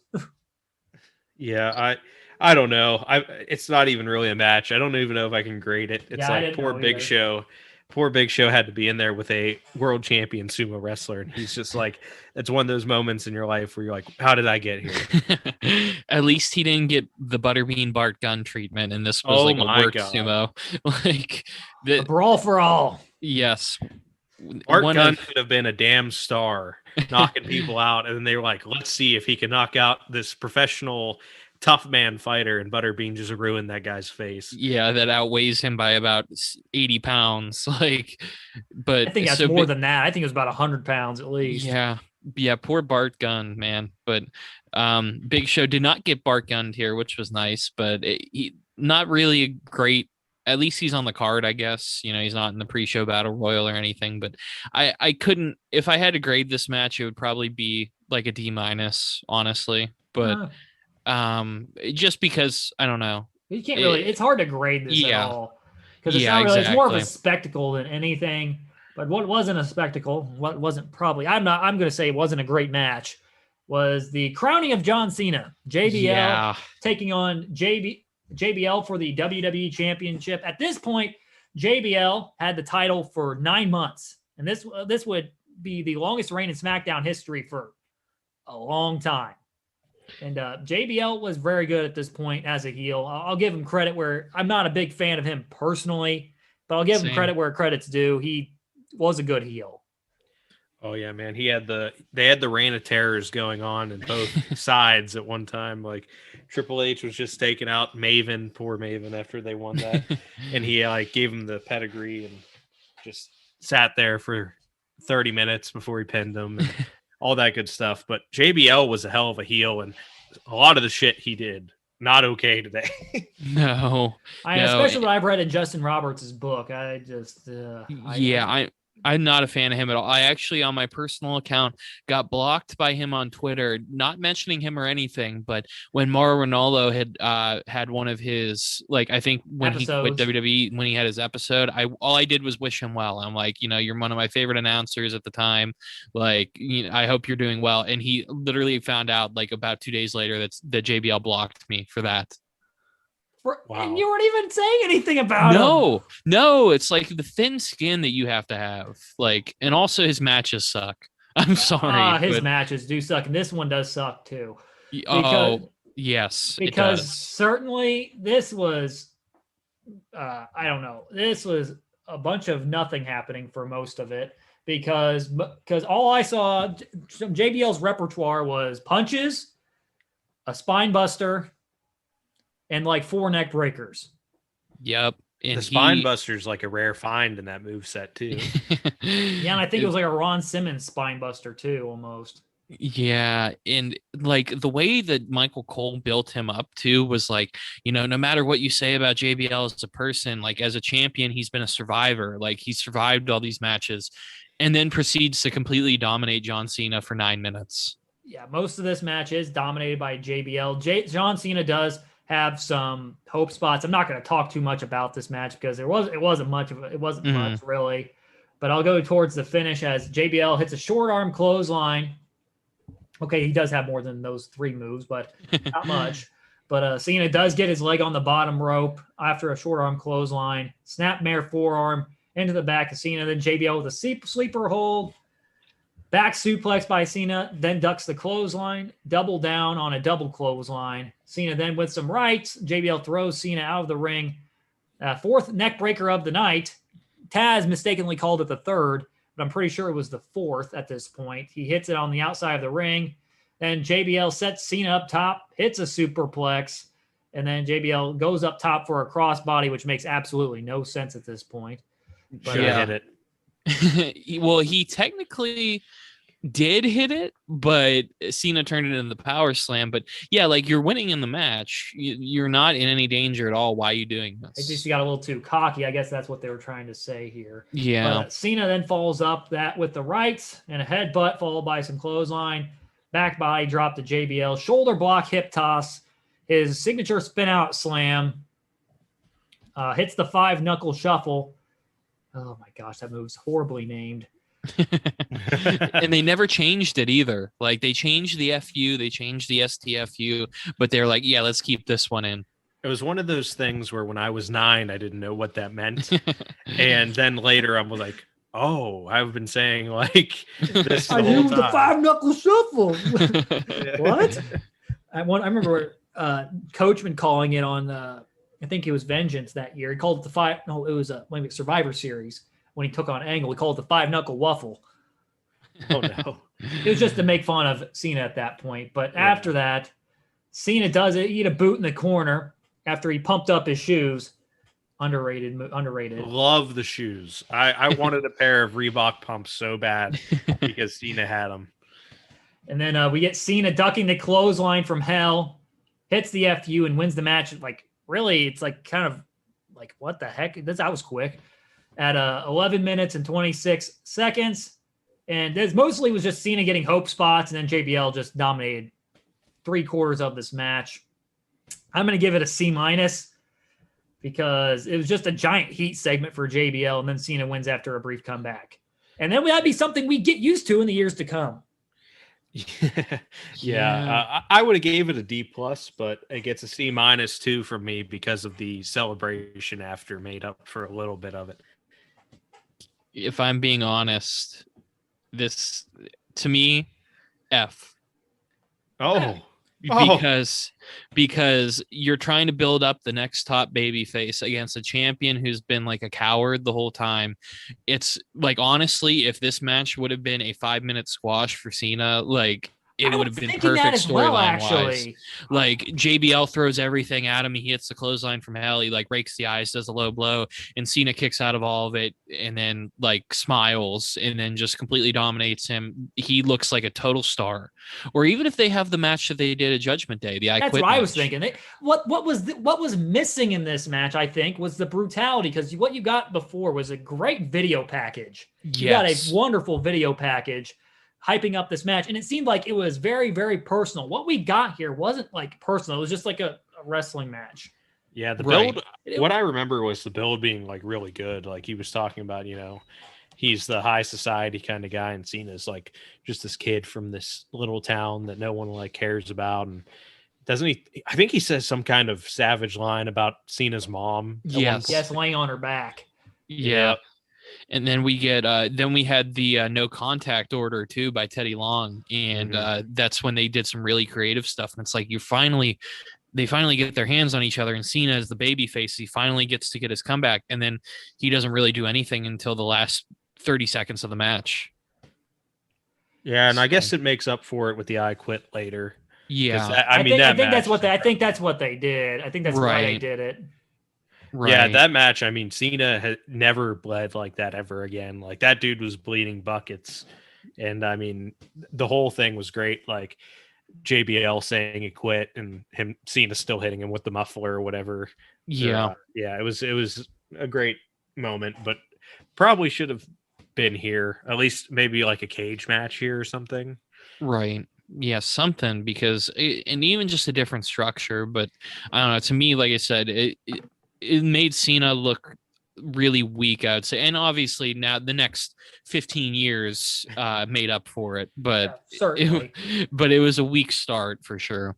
After that, though, we get a little bit of a highlight, more of a highlight. We get the 2005 Hall of Fame inductees. Mean Gene introduces us to the class of 05, Cowboy Bob, Orton, Nikolai Volkov. Hey, I got to give credit to Orton here real quick. He was selling still after the Undertaker bit. Good for him. But Nikolai Volkov, Iron Sheik, Mr. Wonderful, Paul Orndorff, the Mouth of the South, Jimmy Hart, Rowdy Roddy Piper, and the immortal Hulk Hogan.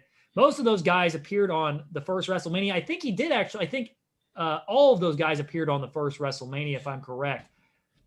Yeah, yes, I think so. And because I think Bundy was managed by Jimmy Hart at that point. Yeah, and that's a hell of a class. And the class before this too at 20 was like they had like 8 dudes that could have been headliners, and just like this class did. I mean, they really put a lot of legends in at one time in that 2-year period. And then I was just gonna say the one after that had Bret Hart and Eddie Guerrero in it. Like that enough. Like it's just crazy to see for sure. But we get anytime I see the Iron Sheik, I'm very happy. Yes.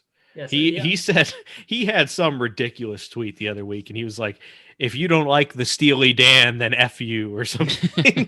His Twitter is must follow. Yes. Oh my God. I've never heard somebody claim their love for Steely Dan like he did. So just Iron Sheik's wonderful. And then Piper here, he's probably the best dressed out of everybody. Yep. Fashion watch right here. He's got 2 shirts on. He's got a pink like dress shirt and a white dress shirt, and they're both open, and he's got his red kilt and his like crucifix. I'm like, this is how you need to show up. Like, that's a power move. Oh my God. Yeah. And then we get the hype up. It's like, oh, WrestleMania 22, it's in Chicago. And that'd be the last arena WrestleMania ever. Yeah. I guess at this point. I don't think it's ever going back. Nope, it's never going back. And then we find out from JR that apparently the building was sold out at 58.4 seconds. Don't know if that's true. Probably not, but still, that's pretty impressive. Oddly specific. Who's timing it? They're like, we got to come up with something so it doesn't sound like a lie. But either way, like those things sell out ridiculously fast. Mm-hmm. Yeah, and then we get the main event, the biggest, the most long-term story of the night. Triple H with Ric Flair defending the World Heavyweight Championship against Batista. Match 2 years in the making. And Batista had a choice to go to either SmackDown or Raw at this point, or stay on Raw at this point. And Batista decided to stay on Raw after winning the Royal Rumble. And this is this is WWE doing good long-term storytelling, something they haven't done in a while.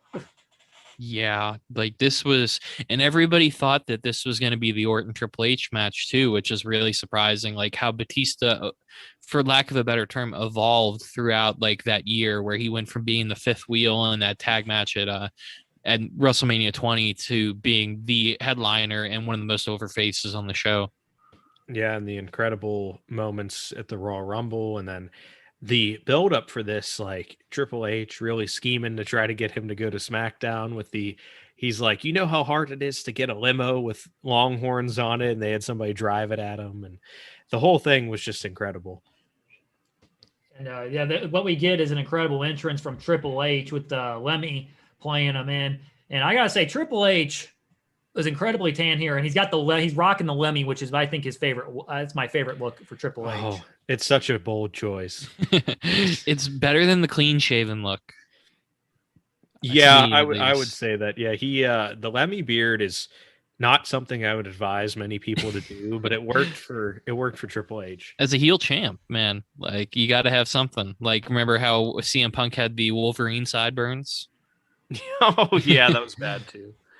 But Triple H, he's looking jacked too. Like clear, this is one of like before, I think maybe after he was out for a while in 05 is when he started getting like a little bit like too muscular.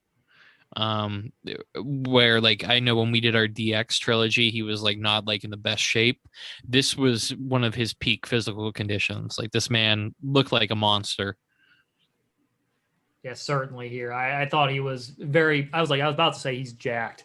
He's absolutely jacked here. But what we get here is a pretty decent match, I'll say that. We get a decent main event, not one of the best matches on the show, I'll say. But I thought they told a pretty good story. Triple H really pulling out all the stops here. He had a Harley race high knee at one point, knocking Batista out of the ring. And Flair's schemy little Flair's trying to get involved. And Kyoto catches him, and Triple H throws Batista headfirst into the steps with his back turned. Then a second rope elbow to the back of the head as Batista, as he was sitting between the ropes, Triple H choking him. Kyoto was about inches away from DQing him. Ref has a combo with Triple H, and then Flair finally gets himself involved, choking him with the jacket. This is definitely great heel Flair managing here. Triple H then rams Batista's back into the barricade, which that was kind of the turning point in this match, because then Triple H works the back for quite a while.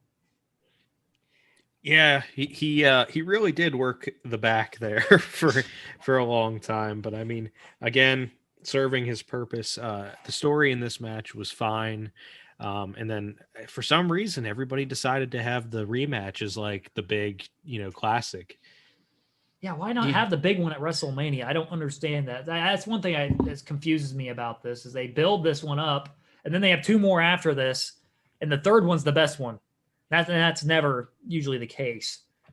Right. It's really strange booking here, and just strange how they go from like place to place, because you think that at least one of these world title matches that they have, you'd want that bloody spectacle that everybody remembers. And instead you kind of get to like you said, this match, it told a good story. And like, I can't remember other than the street fight with Shawn and Triple H ever working the back. So it was different. Mm-hmm. It was certainly different. Triple H hits a spine buster at this point. And then at one point gets multiple near falls. The crowd's pretty dead during the heat segment. I'll say that. Yeah. Batista eventually does start his comeback. Sidewalk slam, eats a big boot after charging into the corner. Triple H goes for an Irish whip. Batista stomps him, throws him over the top, and we see that signature bump over the top rope by Triple H. Doesn't tear his pec this time. Love that bump. It's sad that we'll never see it again, and probably for good reason, because he's got to have those pecs intact, I guess. Yeah, for sure. And then we get Triple H going for a pedigree at one point on the steel steps after he throws Batista into him. But Batista double legs him and then catapults Triple H into the ring post, which was kind of awkward looking. And I'm pretty sure Triple H bladed before he even hit the post. And it's crazy you say that because at WrestleMania 20, Shawn did the same thing, where like as soon as he flipped his hair up, he was covered with blood. So I don't know if it's before that spot. They just don't know, like, they don't want to have to, like, they want to make it look better. It looked great.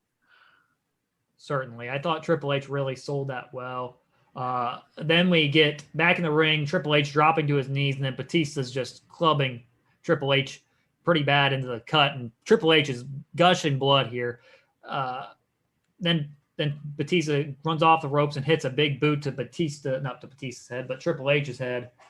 Whips into the buckles, running clotheslines for Batista. And there's one clothesline. The last clothesline he hits in the corner is freaking awful. Yeah. It looked like it hurt like shit. Yeah, that was a rough one. And like JR put it over, like we've seen him win matches with that clothesline, which is true. Like amazing move. Yeah. It's a bold choice. It looked like it was going to kill somebody, but then Batista then power slams Triple H, and Flair tries to cheap shot Batista with the cheap shot Batista. Then Kyoto takes the chair from Triple H on the outside of the ring. Flair comes into the ring with the title and eats a spine buster for it. Then Kyoto rolls Flair out of the ring. Triple H hitting Batista with the belt. Batista then kicks out at 2. Triple H then runs into a spine buster. Ref then still down. Then Batista sets up for the Batista bomb, low blow from the game. Triple H then goes for the pedigree, and this is probably my favorite spot of the match. Yes, I popped so hard for this spot. Because Triple H goes for the pedigree, and he can't lift him for it. He keeps trying to jump up and lift him for it, but Batista is refusing to go up. And then Batista powers out, making Triple H release the grip. And then it wasn't a white noise. That it wasn't called white noise at this point, but Batista hits a white noise on Triple H. And then Batista hits the rope shake, thumbs up, thumbs down, Batista bomb, and Batista is your new World Heavyweight Champion at 21 minutes and 34 seconds. Yeah, a great moment to get Batista, who is not the youngest guy in the world, which I still can't believe that. I think he's older than Triple H. Young. Yeah. Is he? Yeah. I think so. Oh, wow. Yeah. And it's like, this young up and comer. And I still can't believe, because he looked like he was in his 20s here, but he's really like in his mid 30s. He was doing the boogeyman thing, but it worked out for him. But yeah, decent enough match. And I mean, I guess it works out that you have your crowning moments. They celebrate with the WrestleMania crowds for him and Cena, but those matches after, man, so much better. Mm-hmm. Grade. I'm gonna grade this honestly. The only thing that elevates this grade for me, I was gonna have it probably about C+. The finish was what got me, and I'm gonna give that a B because I thought it was a solid main event, but really most of it was forgettable. And I don't understand really why Triple H needed to bleed during this. I didn't see it as necessary, but I understood Triple H trying to pull out all the stops. Yeah, he did a good job of making Batista look good that last half of the match. But it's like with a lot of Triple H's title defenses at this time, I feel like he stretched like 15-minute stories into 20 minutes. Mm-hmm. And because of that, like you'd get dead crowds for half of the match. And then at the end it picks up like the finish. I love the finishing sequence to this match. And like you said, I was probably about a C+ on the action, B on the finish. So I'd probably give it a B-. But it's just what everybody remembers is like the moment with the fireworks and everything here, and then the Hell in a Cell that they had at Vengeance. Mm-hmm. Yeah, I'd go probably C+, B-, somewhere in there. Yeah, it was good. And then we get Batista getting the pyro as he celebrates the title win. We get a fun video package to close out the show and a song from 3 Doors Down. But that was it for WrestleMania 21. Actually, there's another song after the 3 Doors Down one, but it's just continues the video package and highlights all the matches from the show. But I'm going to honestly, I'm going to, for this show as a whole, for WrestleMania 21, I'm going to give it a B+, because I don't think this one gets talked about near enough, because there is so many great matches, including Rey and Eddie, Money in the Bank, Orton Taker, and HBK Angle. Those are all almost main event level matches. I agree. That's actually where I was going, B+. I think it's definitely one of the probably top third of all the Mania events, for sure.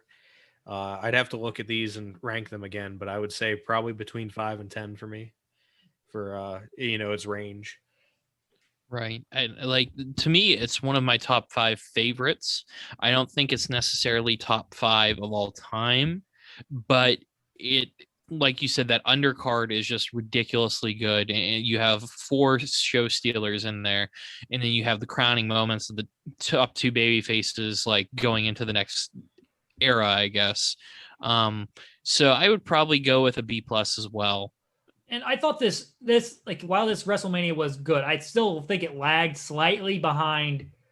Like, I think I'm putting it probably in the top 3 for me, but it's pretty close. But because for me, it's like 17, 19, 21, and then 10 probably. Okay, I can see that. I could see that too. Yeah. I would like I'd say 23 could put in there too, but yes, love 23. I'm so glad that you said that, because that was my first WrestleMania that I ever saw. So that was a cool one. But I would probably say, if I could place this with the ones that we just reviewed, it was not as good as 19, but it was better than 20. Yeah, I don't know. I'm like, I just don't know. I just love 20 because it was the first one. It got that spot in my heart. Right. Understood. Yeah, that's understandably. It's got a special place in your heart, and it's everyone's got a different opinion on their favorite WrestleManias. It's just fun to discuss it, pretty much. Oh, for sure. But yeah, if you put the big like 3 matches I would take from this, like Money in the Bank, Orton, obviously Angle and Orton, or Angle and Michaels, and then either Taker and Orton or Eddie and Rey. I mean, I think they hold up to any other big 3 matches from any of the other Manias. Yeah, it's certainly a very good WrestleMania. Happy you guys joined the show to watch it, to review it with me. Really glad you guys could do this, and I really appreciate it. Yeah, thank you for having us, man. This was so much fun to watch, and I was able to do it really in 2 sittings, it's tough to do that with a lot of these shows, like to just be with the time that you got to put in, and the fact that other than probably the 2 duds of the night and then the Cena and JBL stuff, like this show was still an easy watch despite the bad, just because the good was so good. Yeah, and I was definitely happy to talk about this one, because some people, don't look on this era as fondly as the Attitude Era, but WrestleMania 21's peak fandom for me. So, it was fun. I'm happy to talk about it with, other people our age that remember this as fondly as I do. Yeah. Thank you guys again. If you want to plug your social media and talk about and plug your podcast, go ahead. The floor is yours. Yeah, we have Twitter is Stranger Rings 1. The Instagram is Stranger Rings Pod, and we're on YouTube and Facebook under Stranger Rings Podcast. We're on Apple and Spotify. I guess those are probably the 2 biggest. You can find us on some other third parties, but Tom, we got the WrestleMania 37 review coming up, so that's our next episode for sure. But we always talk about the weird stuff, so it's a fun time. Yes, it certainly is. Definitely recommend you guys. Love listening to your stuff. Thank you. Yeah, and we love your reviews too. I got to go back. I got to listen to the WrestleMania 10 one, because that's one I haven't watched that WrestleMania, so I'm intrigued. By it. Certainly an underrated one. This week. I'm also going to do another WrestleMania review as well this week. I'm going to do a WrestleMania 12 review. So if you remember, that's the famous Hollywood backlot brawl with Roddy Piper and Goldust. Yes. And then also the famous 60-minute Iron Man match with Shawn Michaels and Bret the Hitman Hart. So that should be a lot of fun as well. And I don't know if I'm going to do a WrestleMania 37 review or not, but we'll see. Yeah, and that's an asterisk by ours. I'm going tonight too. So that's going to be exciting, but we're just going to pretty much really quickly cover it. We're not going deep into it because it's probably going to be 12 hours long. Yeah, it was 8 matches each night. I think so. I think it's supposed to be 8 to 11 each night too. Oh my so at gosh, least we get, yeah, but at least it's not too bad. Like you could break it up over the nights. Mm-hmm. But still, that's 14 matches or 14 or 16 matches. Rough. Yeah. But I liked it more when it was like the 8 matches like this one. And then just put everyone in Battle Royal. It's less than a 4-hour pay-per-view. Yeah. Yeah, I think 4 might be the max that you should go for some stuff. But yeah, stay tuned for their WrestleMania 37 review, possibly with an asterisk by it. But at Stranger Rings 1, correct? Yeah, that's the Twitter. Yep. At Stranger Rings 1 on Twitter. Yeah, find him on Apple Podcasts, Spotify. You can find Sig Daddy's Wrestling Show, this show, on Apple Podcasts and Spotify. You can also follow the show on social media on Facebook and Twitter at Sig Daddy Wrestle, and on Instagram at sigdaddy.wrestle. And if you want to leave a 5-star review, I'd love to get some feedback love getting feedback for the podcast. Tell me what I need to do better or what you like about the show. Anything is quite helpful. But for the Stranger Rings pod, I'm Skylar Sig Daddy Sigmund from Sig Daddy's Wrestling Show saying so long. And thanks for listening, everybody.